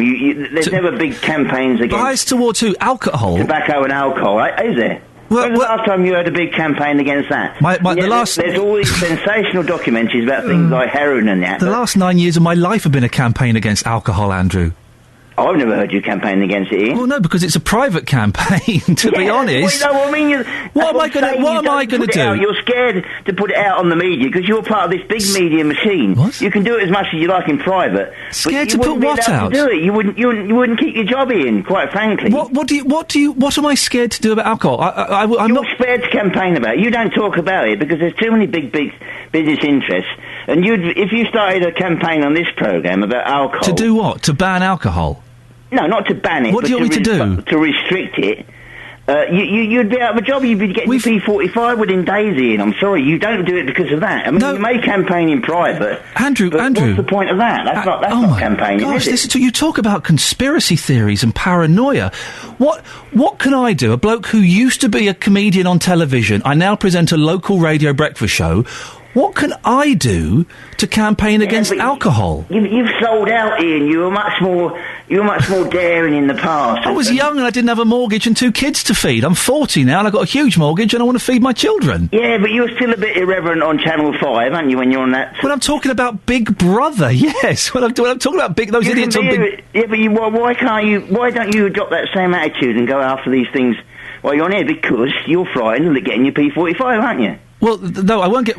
I don't understand what I'm afraid of doing. What, saying that alcohol is bad? What? No, but doing a campaign against it. You wouldn't do that, would you? I mean, you're perfectly happy to go after these things which are actually legal. It's the same as alcohol is legal, but there's been no harm caused. Has there been any instance of someone dying from a methadone? Listen, I have to move on, Andrew. I'd love to talk to you for longer. I'm not cutting you off because I'm censoring you because I'm part of the big media machine. You better not be. Okay, but I have to move on. Call in again this week. We'll have a bigger talk about it. But yes, there have been lots of incidents of people being injured. We'll do this. We may have to carry this over now. Speed cameras on the A6 at Bedford have clocked more than 4,300 motorists since being activated 3 months ago. The cameras monitor average speeds on a 30-mile-an-hour section of the road, which runs through Milton Ernest. We can speak now to the Liberal Democrat councillor, Charles Royden, who's Bedford Borough Council's portfolio holder for environment and transport, as well as the deputy mayor. Good morning, councillor. Why are speed cameras needed on this section of the road? Who took that decision? Yeah, okay. Good morning. The cameras were put in place because I was requested by folks from Milton Ernest to do something about the speeding that was going on through their village. They came to see me and said, what could we do? They were very concerned about the speeds and the noise and all the problems that speeding traffic cause in a small village. And this is a place where children are going to school. It was clearly dangerous. As a portfolio holder for highways, I've got a responsibility for safety on the roads. There are about 400 accidents on the Borough Road every year, and I have to do something to try and make sure that we don't have more children who are maimed and injured on our roads. So the average speed cameras were an answer to that. Are these cameras in place anywhere else in Bedford, or similar cameras be activated? Yeah, at the moment we've got them in Milton Ernest, but they're imminently going to be activated in Barker's Lane. Very shortly they'll be in Box End in Kempston. We'll have them along the embankment. Every road into Bedford warns people, and has warned people for some time now, that there are borough-wide speed cameras, and we're activating them across the borough. So, motorists really should try and make sure that they obey the speed limit. So you shouldn't have to say that, but obviously... Well, Charles, we've heard from some motorists this morning who think the cameras are slightly hidden and that there aren't signs giving them enough warning. What would you say to them? Oh, well, that's just ridiculous, Ian. I mean, that's absolutely ridiculous. These cameras are really well signposted. If people are driving along and they can't see them, then either they've got sight difficulties or they're so oblivious that they shouldn't be allowed out in a car without a responsible adult, because these, if you can't see these, you're a danger on the road. And let's face it, speeding is not a victimless crime. These people are putting their lives at risk and other road users' lives at risk. And this is a really dangerous place. This is a place where children cross, where people are walking along the road, and they should take more care. And I don't understand why people are making such a song and dance about it, because if I got a ticket for speeding through a village like that, I would be acutely embarrassed. I'd pay my fine, and I'd hope to God nobody found out about it, because I would feel ashamed, and these people should too. Charles, I'm supposed to be vaguely impartial and sometimes play devil's advocate. I'm struggling to play devil's advocate on this, because if I'm cards on the table, I completely agree with you. If if there is I've got 6 points, it was my fault, nobody else's fault. I went above the speed limit. Yeah. And you kind of have to put your hands up and go, sorry, Gov. We did hear from one gentleman, though, or tale of one gentleman, who got 4 speeding tickets in a week. Yeah, well, then really, he shouldn't be allowed on the road, should he? I mean, if this is a first offence, the police will offer you a course, unless you're going really fast, and you can't have one unless you're a repeat offender. This chappie really probably needs to go on another retraining exercise to try and, understand the rules of the road and how to drive safely, because, as I say, you're putting people's lives at risk. As a portfolio holder, I go around schools, and I see children in wheelchairs who've been run over on their way to and from school, and you see the terrible injuries that they have to their legs and limbs. And if you're going that fast, you take responsibility to make sure that you moderate your speed. Charles, sorry to cut you off there. We have to end it there. I'm finding it difficult to argue with Liberal Democrat councillor Charles Royden.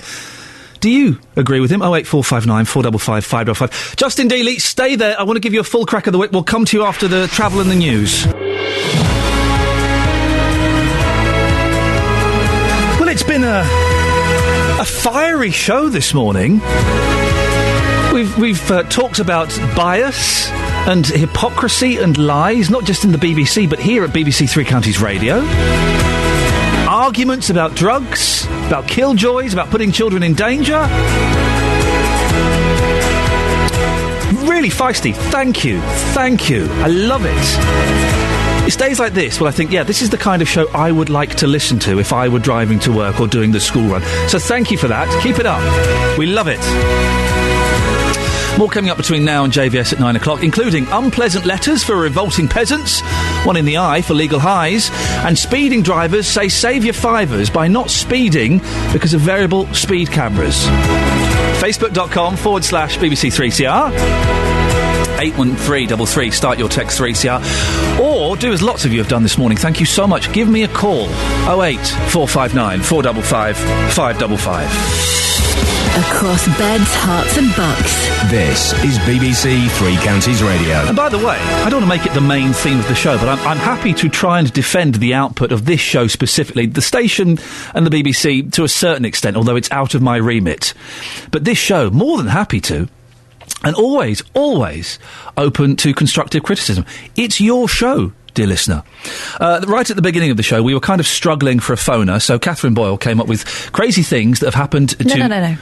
Car confusion, call me now, 08459 455 555. It's not really set the phone-in world alight. You had some hilarious stories, I don't know what you're talking about. Is JVS going to pick it up at 9? Well, he's gone out of the studio, but I dare say...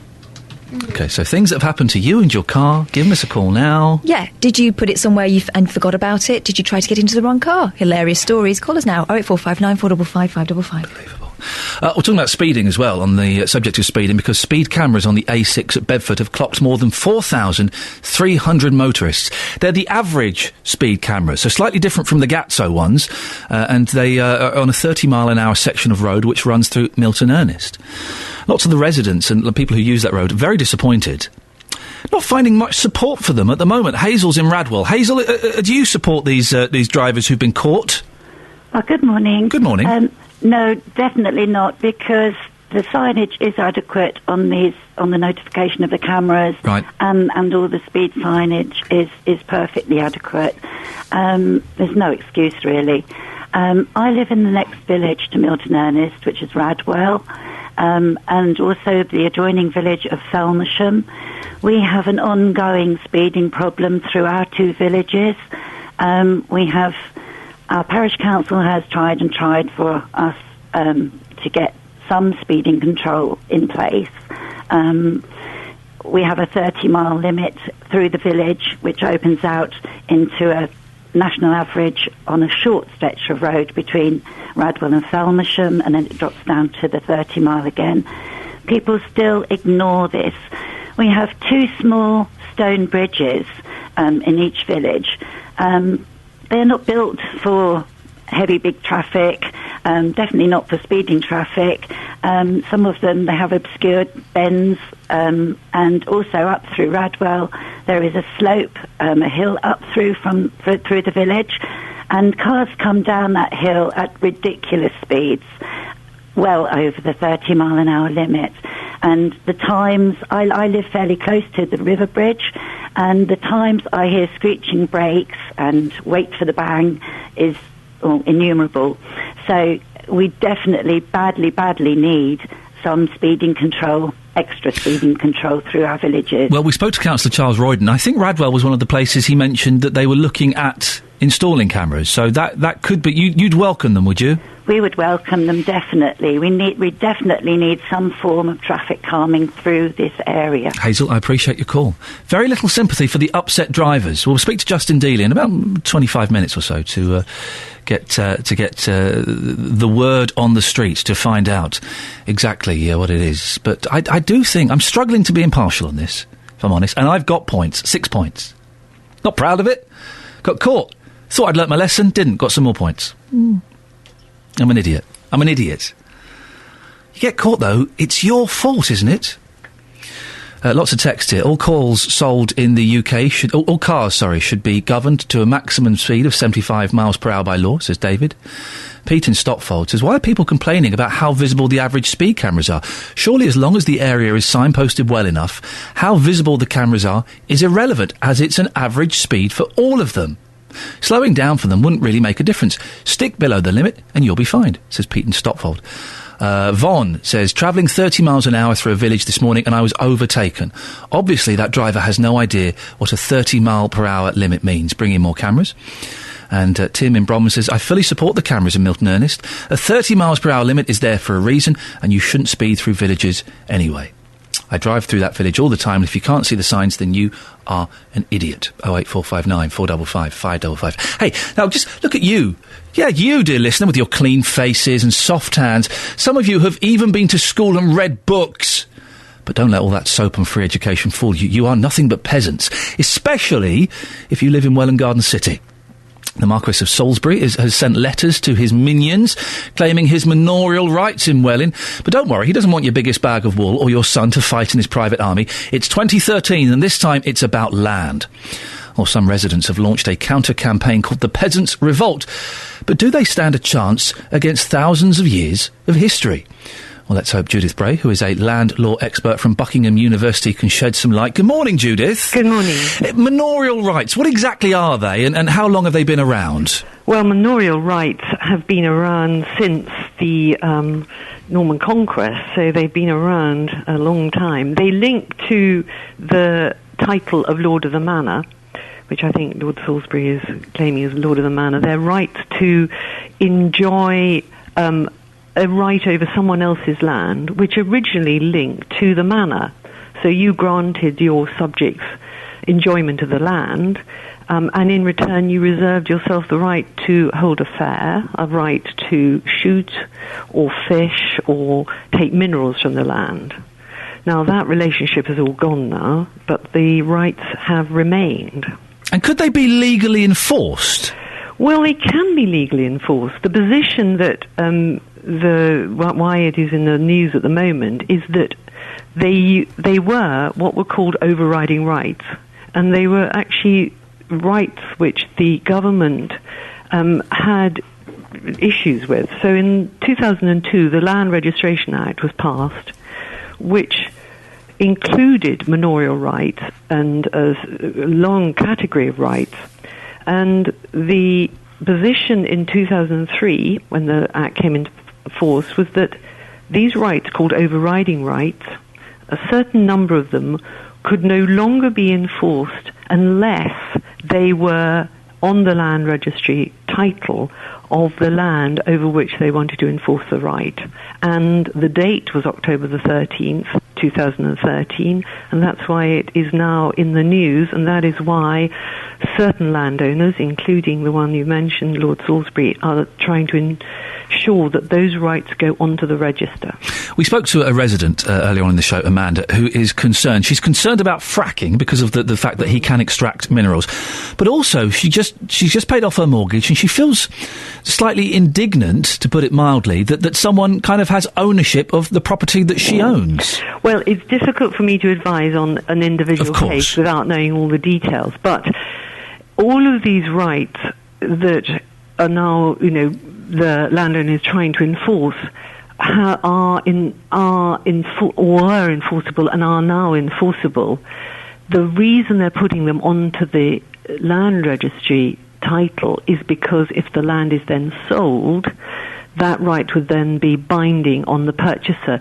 So I'm afraid the right will be enforceable unless any of those whose land these rights connect to, if any of those residents think that the right is not a true right because they don't think that they've inherited it or they don't think they've purchased it, then they can challenge. And it would be worth taking legal advice. Should people be worried about this, Judith, or is it just a bit of old-fashioned nonsense and tradition that doesn't really have an impact? I don't think in the vast majority of cases people should be concerned. The holders of the right are just taking this as a precautionary measure because unless they're on the register, unless they've applied to put them on the register this year, they will no longer be enforceable. So I don't think that they should be concerned. In the vast majority of cases, there will be no minerals. There will be, nothing that the Lord of the Manor can extract from the land. And the position isn't really different today because the overriding right was in existence. Thank you very much for your time, Judith. It's a complicated thing, but I appreciate your explaining it. Thank you. Judith Bray, land law expert from Buckingham University. Do give us a call this morning, 08459 455 555 is the telephone number. We're still taking your calls for no better reason than I just want to prove a point on confusing cars. What's happened to you that's confused you about... No. What? Car confusion? Call me now, 08459 455 555. We've got some on Facebook. Do you want to hear them? No. Lisa Hunter. OK, I'll have another try. Parked at the school as I was running late. Oh, she's the one that got it wrong last time, wasn't she? Yeah, she did. Okay. Never mind. It's easily done. Once I collected the boys, little darlings run ahead of me. I followed and walked straight past the car. An hour later, I went out to do a quick trip to the shops. No car and had a panic and a little cry, but don't tell anyone. As I thought the car had been stolen, I was about to call the police when the eldest piped up. You've left the car down the road. Car confusion or just an idiot, says Lisa. Don't beat yourself up, Lisa. It's easily done. Who was it? It was Andrew, wasn't it, earlier on in the show, who said I was a killjoy for wanting to be part of a campaign to ban legal highs. Yeah. Well, he called me a kill boy, and he said I would be too afraid to start a campaign to stop alcohol or something. I didn't quite understand it. Well, this is now... Can we just stop this now? This is now spread into a Twitter thing. Oh, has it? The Quadrant have tweeted me, if Iain Lee thinks his ridiculous alcohol out campaign is going to stop people drinking at the Quadrant, he can get knotted, #killboy. Can we just stop this now? I'm not starting a campaign to stop people drinking. I'm not involved.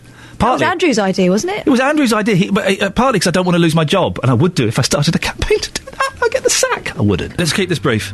Oh. No, I've moved away from you because you came in, you're talking like Phyllis. I'm sorry. So I don't want... What have you got?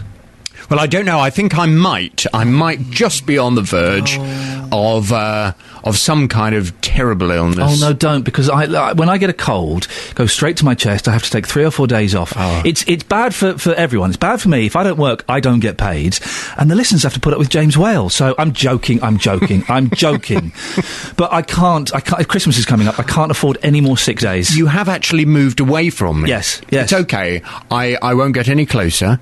These germs are just floating around this little box we're in now. And it's my birthday week as well. I don't want to be ill on my birthday week. When are you 45? I shall be another year older on Thursday. Excellent stuff. Well, congratulations on that. Let's get on with it. Are you going to spend the whole time with your hand over your mouth now? I am. Are you going to be picking up the story that Kath has come up with, confusing things that have happened? No. Car confusion, call me now, 08459 455 555. No, because I have absolutely no idea what on earth you're talking about. Nor do I. It's a desperate stab to try I can give you an idea. Mike in Melbourne went into town in the car, came home on the bus. When I realised car wasn't outside of my house, had to rush back to Bedford as I'd only paid for 2 hours parking. Tara and Laura would never have sunk to these levels as producers. No. It really is. What have you decided to run with instead, then? Coming up on the big phone in today at 9, very interested in this manorial story you were discussing earlier, and I'm going to be asking from 9, are the Welwyn Hatfield protesters wasting their time? The Marquis of Salisbury has told the people of Welwyn Hatfield he's keeping his ownership of their back gardens. But they're not taking it lying down, led by a local lady, Amanda White, who I thought was very articulate. She was good, wasn't she? Very, very good, yes.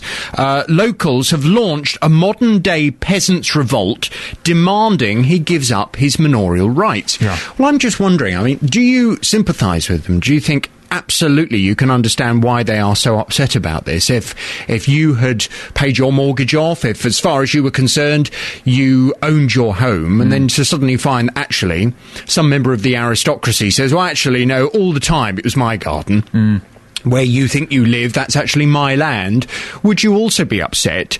Or do you think, no, hang on a minute, this is totally and utterly ridiculous? I mean, you've got far more important things to worry about. For example, the bigger concern is the family from hell moving in next door. Yeah. Actually, if the family from hell move in next door, your life is going to be far more blighted than the fact that your back garden is owned by what's he, Lord Salisbury? Lord Salisbury, yes. Who probably won't ever come anywhere near your back garden, certainly won't start having a fox hunt through your back garden, and probably will never go digging it up looking for coal or anything like that.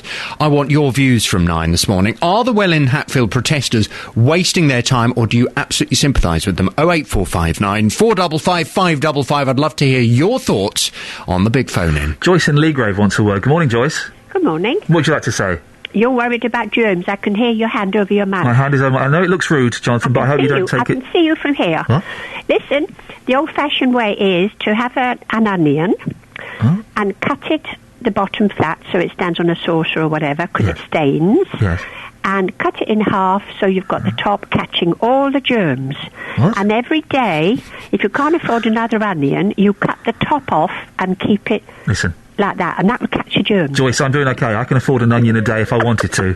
So you're saying every time I come in here this week, Ian's going to have now an onion stuck on a plate? So bring some sausage and mash with you, yeah? Surely it's Jonathan's responsibility to supply the onion, isn't it? He's the one who's got the lurgy. Oh, listen, why are we still dialing 0845? Huh?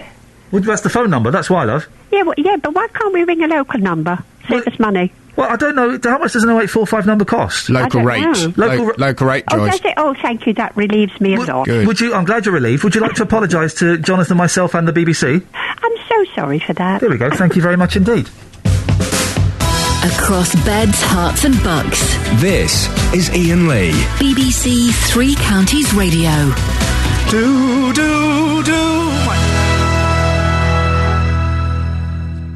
Oh, that's that microphone. Look, I was talking away to myself. Literally talking away to myself. What a plum. What a massive plum. I am. Speeding. We're talking about speeding. A small village has had speed cameras installed. Not the normal Gatso speed cameras, but the average speed cameras. 4,300 motorists have been caught speeding since they were activated 3 months ago. Have you got any sympathy for them? OC says, I've sent many texts scoffing at the idea that all speed cameras are safety cameras, but Milton Ernest is one place I am more than happy to stay below 30 miles per hour. Average speed cameras are fairer than spot ones because they allow you to correct a momentary oversight. That's true.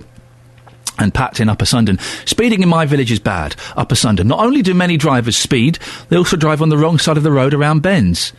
Oh, I was going around a tight bend in Gerrard's Cross on Saturday, going to see my mum, and this silly woman in her Mini was coming around really fast. I'm not going to estimate speed, I've got no idea.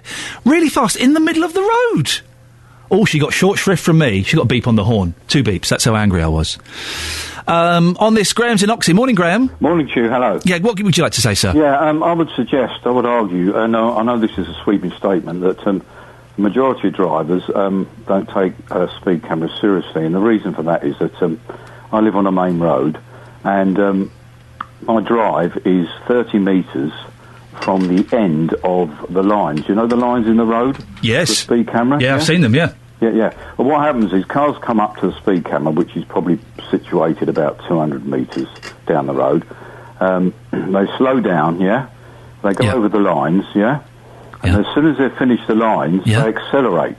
Yes. And at one time, we were coming out of our drive, slowly, as we have to, and then he had the nose of the car knocked off. Oh, blimey. Because they accelerate. They come up to the lines, slow down, and then... I've seen it happen. Sorry to cut you short. We just need to get in a few more voices, but thank you for that. 08459 455 555. Now, on this programme, we revealed that legal highs were being sold openly on Milton Keynes Market. Well, some have called us a killjoy, but they are no longer being sold. Our reporter, Craig Lewis, bought some legal highs. He bought Herbal Haze, blueberry flavour, from the market on Thursday, but the drugs have been removed by Friday. Well, last week we spoke to Inspector Iain Jarvis from Milton Keynes Police. He's back on the line. Good morning, Iain. Morning, Ian. How are you? I'm good, thank you. It sounds like a positive step. What happened? Well, effectively, thank you very much to your show. I think that raising the awareness and a bit of public pressure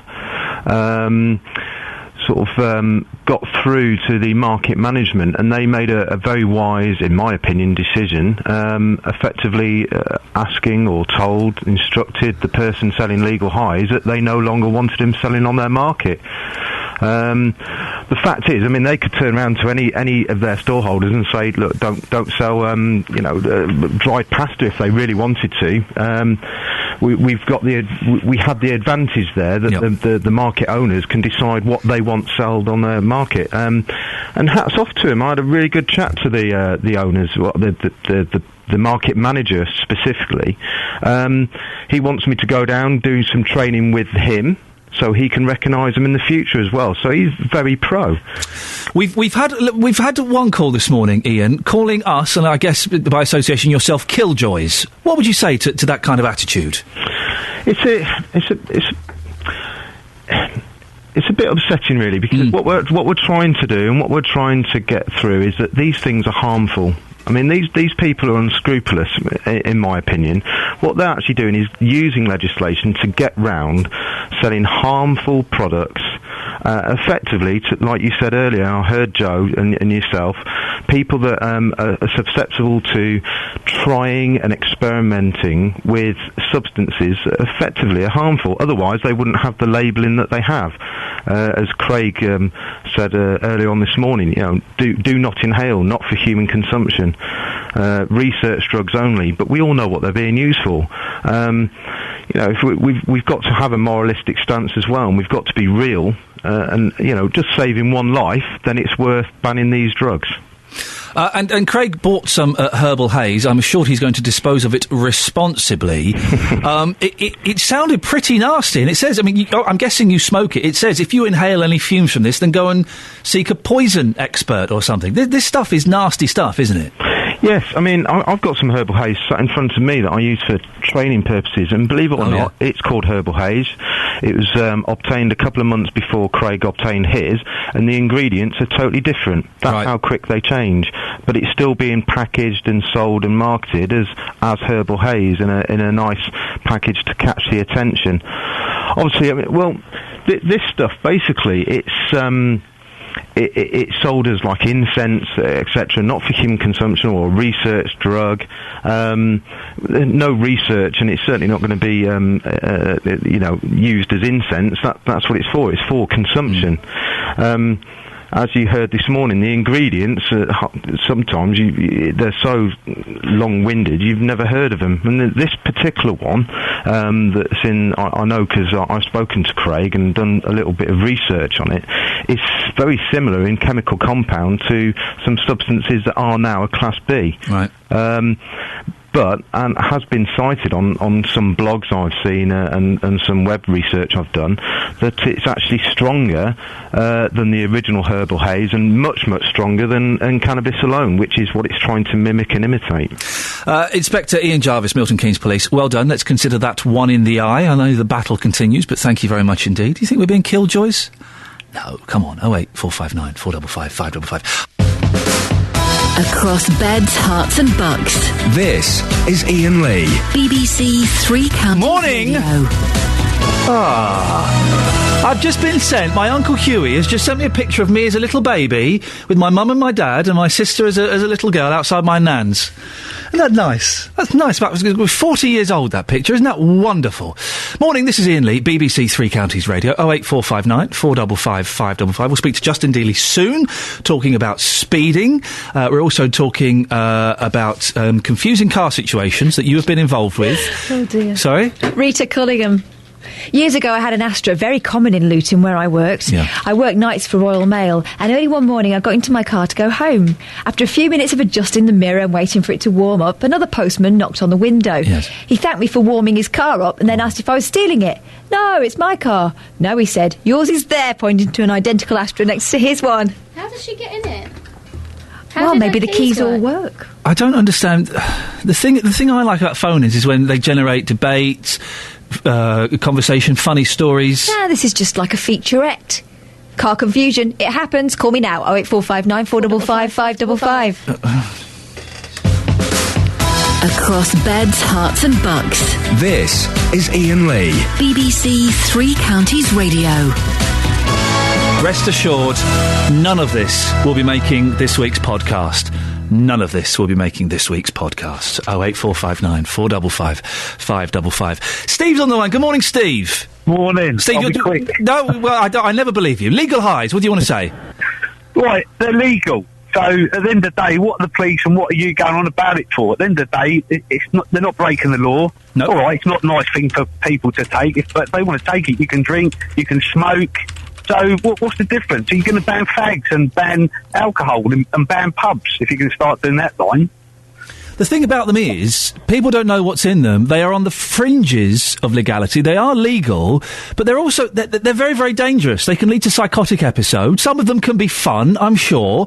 But do we really want our kids smoking and snorting stuff when we don't know what's in it? No, of course we don't. I mean, I appreciate that you're caring and thoughtful and everything else. Thank you. At the end of the day, the big picture is people are going to take stuff, whatever the law says, whether it's legal or not legal.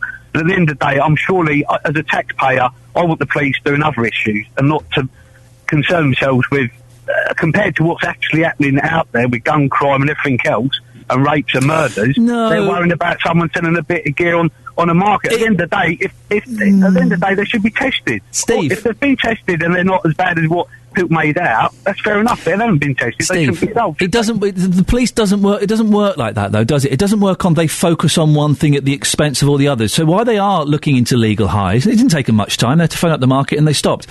While they're looking into that, they are also looking at car crime and rapes and murders. It's not they don't just focus on one thing at a time. No, I'm fully aware of that. I know that, but it's funny how that we seem to pay a fortune to fund the government and the police force, and yet they've never got time to come out to someone or come out, they're a man short, they're a car short. So what happens to all the money? I mean, as a taxpayer, surely we have the right to prioritise what the actual police should be doing on that line. At the end of the day, people are fed up with it. Anyway, as on the thing, it's a legal eye. What you sticking your nose in for? There's thousands of things that people do, and you can't please everybody, can you? Well, it turns out I've not pleased you, Steve. Have you ever had any car confusion? I can't remember. Thank you very much indeed. Lynn's in Hazelmere. Good morning, Lynn. Good morning, Ian. You've had some car confusion, have you? Well, it was my mum, actually. She's a bit ditzy, and we gone shopping in Eastleigh in Hampshire, and I had a little white Fiesta then, and I was parked outside the shops, and I'd gone in one and Mum had gone in another, and I said, I'll meet you back at the car. Well, she got in the wrong car, which was identical to mine, and then she went through the glove compartment and munched all the sweets and thought, oh, that was nice, Lynn left me some sweets. Yeah. And she ate all the sweets and everything, and then a little chap in a hat got in the car with her, and she hit him with her handbag. Oh, my goodness, she assaulted a man in a car? It was really quite funny. He was very nice about it. And what did he say? He thought he saw the funny side of it because my car was parked just 2 cars up, which was exactly the same as mine. And I was actually watching. I couldn't do anything for laughing because she was saying, "Get out of the car! It's my daughter's car. Get out!" Get out, Lynn. Thank you very much indeed. Bless your mum for that. Jonathan has got a story as well about car confusion. Yeah, hi there, Iain. You jolted my memory with the other stories. I just remembered, I've got a little Vauxhall Corsa myself, and a nice little red Corsa. I just got to do some shopping in one of these big supermarkets, and massive parking lot. So I go inside, do my shopping. You know how it is when you do your shopping. You have a list, you get it done, you go back outside with your bag, find the nearest Vauxhall Corsa red, jump into it. And as I sat down, it didn't have the same layout. Yeah. And I just stared for like a few minutes. I was like, I couldn't realise what I'd done. I'd gone into someone else's car, and it's just the shock, when you get down to the car and you realise this isn't mine. It's shocking. But yeah, it was. Did you? I'm surprised at how these keys are opening other people's cars. That's what I was thinking too. Actually, I've got an older car myself, so it's probably the older cars are like that. But I don't want to, I don't want to give anyone any ideas. But we don't encourage car crime. Jonathan, thank you very much for that. I remember once I did spend ages trying to, and I say ages, it was several minutes trying to get into a Volkswagen Polo, and I was there for ages. Why didn't this key fit in? I was trying the other doors, and I was going, oh, nuts, the locker's jammed or something, and it was there for ages, and then I realised that my car was 2 cars down, but I wouldn't tell that story on the radio. Well, it's car confusion, you should. 08459 455 555. It happens. Let's share. You finished? 08459 455 555. Across beds, hearts and bucks. This is Iain Lee. BBC Three Counties Radio. Oh, dear. If you want to give us a call about that or anything, you can. Should we have a quick look at the front page of the newspapers? Yes, why don't we? We've not had a look at them today. It's been quite a busy show. Where shall we start? I tell you what, let's do the Independent. Wow, lots of pictures of the typhoon that's over 10,000 people will have died. Isn't that incredible? The day after the typhoon, and the big 6 energy firms face investor exodus. The Times, more pictures of the typhoon. Doctors deserting A&E. The Guardian, pictures of a young lad with a well, it's a nasty gash to the eye, but if that's all he's got, well, good luck him. But more pictures of the destruction there. And the Daily Telegraph has gone with a picture of the Queen wearing not 1, not 2, but 4 poppies. And Welby, families hurt by absurd pressure of Christmas. The absurd and ridiculous pressure to have a perfect Christmas puts relationships under strain and spoils life. I know what you mean. It can be hard work. We haven't got the Express. Oh, no, there is. We've got the Express there. Let's speak to Howard, first of all, in Milton Keynes about speeding before we do these last 3 papers. Howard, what do you think about these speeding cameras? Good idea. I feel a butt coming on. Well, they are a good idea in some places, but in other places they seem to be a bit of a lost cause. Well, what are the places that are a lost cause? Hang on a minute. Sorry. What are you doing? Sorry? What are you doing? I'm in my car. Oh, OK, right. I hope your hand's free. Yeah. Excellent stuff. I am now. Good lad. Oh, blimey. Right, go on. So, go on. What do you want to say? Well, I was working for a previous company, and we had trackers in the vehicles. We got caught if we were doing certain speed. And then obviously we were disciplined if we were doing a certain speed over that particular part of the road. But generally I don't speed. That is not me. I mean... Listen, Howard, if you speed and you get caught, tough. Doesn't matter where the camera is. I've got 6 points on my licence. It's my fault. I'm not going to blame anybody. It's my fault for being an idiot. Yeah, I mean... I live in a particular road where I live. Now, I have the main fire station in the same road where I live. Yeah. Now, obviously, when they go on to get out, they come down that road like bat out of hell. Yeah. But other people, the likes of me and you, and other people that just drive generally, they come down that road like there's no tomorrow, and it just frightens me because, I just don't understand why people have to drive at such vast speeds down small roads and through villages. You know, it's Well, this is the thing, Howard, thank you for that. This is the thing, because to drive through a village, you normally have to drive through open country roads where the speed limit is, I think 50? Generally 50 miles an hour. And the inconvenience of having to slow down to a miserly 30 miles an hour as you drive 2 miles through a village. Oh, dear, why should I have to do that? Well, because you don't want to knock someone over. That's why. 08459 455 555. Remarkable. So, I mean, let's be honest, some of you are idiots. Isn't this ridiculous tweet from Rosemary? I can't believe, Iain, how you can announce 10,000 dead in the Philippines as incredible and in a happy tone of voice. It's incredible that 10,000 people have died. Of course I didn't do it in a happy tone of voice, you silly, silly sausage. Do you know what, Rosemary? People like you are going to be blocked. 525,600 minutes. Now that's inappropriate. 8:46, it's Monday the 11th of November. I'm Iain Lee. These are your headlines on BBC Three Counties Radio. Following a BBC Three Counties Radio investigation, legal highs are no longer being sold on Milton Keynes Market. More than 4,300 motorists have been caught speeding by cameras on the A6 in Bedfordshire since they were activated 3 months ago. In sport, MK Dons have been drawn at home to Dover in the second round of the FA Cup. Stevenage also have a home draw against Stourbridge. Coming up, we'll be speaking to Justin Dealey about speeding, and possibly you too. Oh wait, not you, not the band. 0845, that'd be ridiculous. Oh, I know Bono's probably concerned about it. Anyway, you, caller. 0845, here's the weather with Elizabeth. Getting more texts and comments about speeding. Iain, I think the whinging of those complaining about the average speed camera signage are pathetic. I'm not from the area, but I'm sure as you entered the village there's a large round sign with 30 in a red circle. If you took your test and you are competent, that sign should be enough, as it seems to be for the majority. I have a couple of mottos as a coach driver. I will drive down your road as I want you to drive down mine, and I will drive you how I want to be driven. Ronnie in Reading. We'll come to Graham in a second. While we're on the subject of speeding, we've been off for a while. I'd like to speak to Justin Dealey. Morning, Justin. Morning, boss. The reason that we are talking about speeding is because new speed cameras, well, I say new, they've been there for about 3 months. And the village, Milton Ernest, and 4,300 motorists have been caught speeding since being activated 3 months ago. That's right, Ian. I can't give you the figure on how much has been raised because the fine has recently gone up from £60 to £100. That's been in the last couple of weeks or so. Some of those drivers haven't been traced, and some of them, of course, they don't actually pay the fine. What they do, they pay £91 to go on one of these speed awareness courses, which, of course, you've been on. So we can't give you an accurate figure on how much money's actually been raised here. What's the problem? Why are people complaining about these cameras? Well, I think, it's the signage, really. You're going from a 50, where there are big Gatso cameras, and then suddenly you go into the village, which is 30 miles per hour, and they've got these average speed cameras which are on top of a pole.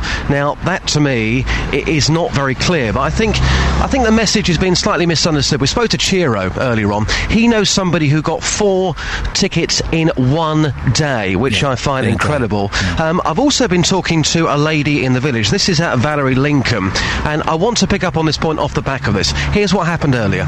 Well, Valerie, we're in your village, Milton Ernest. As we look up and down here, nobody's doing 30 miles an hour, are they? No, most of them aren't. So these cameras haven't made any difference at all to safety here? I would say personally, no, I don't think they have. So what's the answer? If they've been put in to slow motorists down and people are still speeding, what is the answer? Better teaching of driving, and you have to have lessons every few years. You think that's the answer? The standard of driving is very low in this country now. But in reality, that's not going to happen, though, is it? Sadly, Retesting no, people? Reality it isn't, but... I mean, I wouldn't particularly want to be retested because I don't think I'd pass again. So how do we deal with the problem now? Here and now, in this village, people still speeding. How do you think we can deal with it? I have no idea except to improve driving standards. There you None go, whatsoever. Yeah, go on. So, my point is, how do you deal with it? This morning you've heard from people saying, well, I've got absolutely no sympathy for these people driving through the village. They're idiots if they're speeding. They shouldn't be on the road. That's all fine. That's all good and well. But these cameras have been placed into Milton Ernest to try and make a difference, to try and slow the traffic down and improve safety. Now, clearly, if 4,364 people have been fined already, that's not working. So take the opinions out of the equation how do we make that village safer? I know Nobody's what to got do. the answer. Well, let's just sack off the speed limit, shall we? If people aren't slowing down for speed cameras, let's just get rid of the speed limit. Well, that's obviously not going to work either, is it? But seriously, you've got, what, about 7 minutes of your programme left? Everyone, has got an opinion on speeding motorists and all the rest of it, but the issue of actually slowing traffic down, which is why the cameras are there, that's not working. So how do you deal with this problem, which is continuing to happen? Well, I don't understand what you're saying. What is your suggestion? That if you get caught on an average speed camera, you are an idiot. And if you get caught 4 times in one day, flipping it, you should have your licence whipped off you immediately. There is a 30 mile per hour speed limit sign there that, as you said earlier, is quite clear. So if people can't abide by that and they are getting tickets, I've got no sympathy for them in the slightest. But again, it's an opinion. How do you deal with the problem? If the cameras are there to stop people speeding, but people are still speeding, how do you deal with that problem? You keep fining them and you keep giving them points until they stop. But people are being fined all the time. Right. And people again this morning, from what I saw, somebody mentioned, well, it was advertised on BBC Three Counties Radio. Well, that's all good and well, but clearly, again, that's not working. It doesn't need to be advertised anywhere. As long as there is a sign there saying 30 miles per hour, which there is, then it is up to the individual to follow that. If they don't want to follow that and adhere to that rule, then that's fine, but that's their problem. But whatever's going on, it's not working, is it? It's not working. Well, we don't know that because we don't know how many people were speeding before the cameras were installed, so we don't know. It could be working brilliantly. When I was there this morning, and again, if I'm going to look at traffic, what I think is 30 miles an hour, I would say probably 80% of traffic going through that village this morning was going above 30 miles an hour. What they need to do there, I think, in my opinion, is make the cameras more visible, because you've got the big Gatso cameras, they're there, people are slowing down for those cameras. When they're going through the village, they think there are no cameras there. They can't see this big pole with a camera on it. So make the cameras more visible, and again, put further signs up saying this is an average speed limit, and I think that would do the job. But as we currently stand, as we know, Ian, people are not slowing down. Justin, I don't suppose you got anywhere on that car confusion nonsense that Kath came up with, did you? Well, do you know what? Car confusion, I actually left 2 pairs of shoes on the top of my car once and drove off. I was in Milton Keynes, went back the following day, and they were still in the car park. Is that car confusion? It certainly is. Thanks for calling. Yeah, you didn't. Thank you very much indeed. Let's, on the subject of speeding, let's go to Peter in Dunstable. Morning, Peter. Good morning, Ian. According to Justin and the lady we spoke to there, it's not working. Well, it is down to the driver. Recently, in Dunstable, in the road I live in, they've introduced a 20-mile-an-hour speed limit. Yeah. Prior to that, it was 30. Outside my house, in the past 9 years, there have been 5 accidents through speeding. The people use our road, and they still use it now. I would think the average speed down the road is probably 40, 45 miles an hour. I spoke with a local councillor about it just very recently. Yes. He tells me that the police will not do anything about it because the council won't pay them extra money to do it. Oh. So what is the point of putting a 20-mile-an-hour speed limit and all the signs and all the nonsense that's gone on? It's a total waste of money. Graham, Peter, thank you very much indeed. Graham is up next on the subject of car things that have happened to you that are not apparently that fun. No. Car confusion, call me now. No. Hi, Graham. You talk to him, go on then. Hello, Graham. Hello, Graham. I'm here. Hello, there was a bit of fader confusion. Tell me your story. Right, back in, I think it was about 1982. Sounds fun already.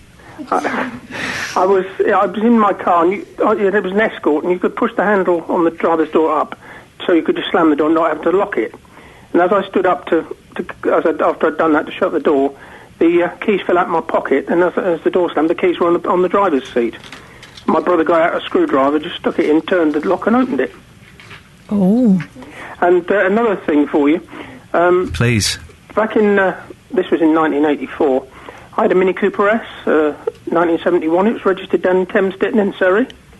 And I pulled into a car park. And as my brother and I walked away, my brother noticed the car beside it was the next consecutive number. Oh. Mine was ELN 907J, and this was ELN 908J. What's siblings. The chance of that happening? Graham, thank you very much indeed. And you've just proven, Ian, car confusion happens. It does. Even in the 80s. 08459 455 555 was the number you've been calling. Thank you, listeners.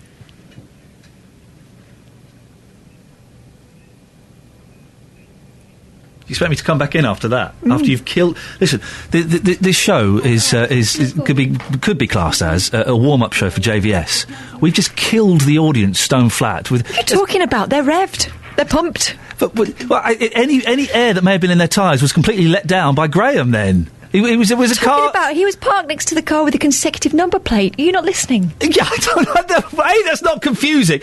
We're not talking about car semi-coincidences.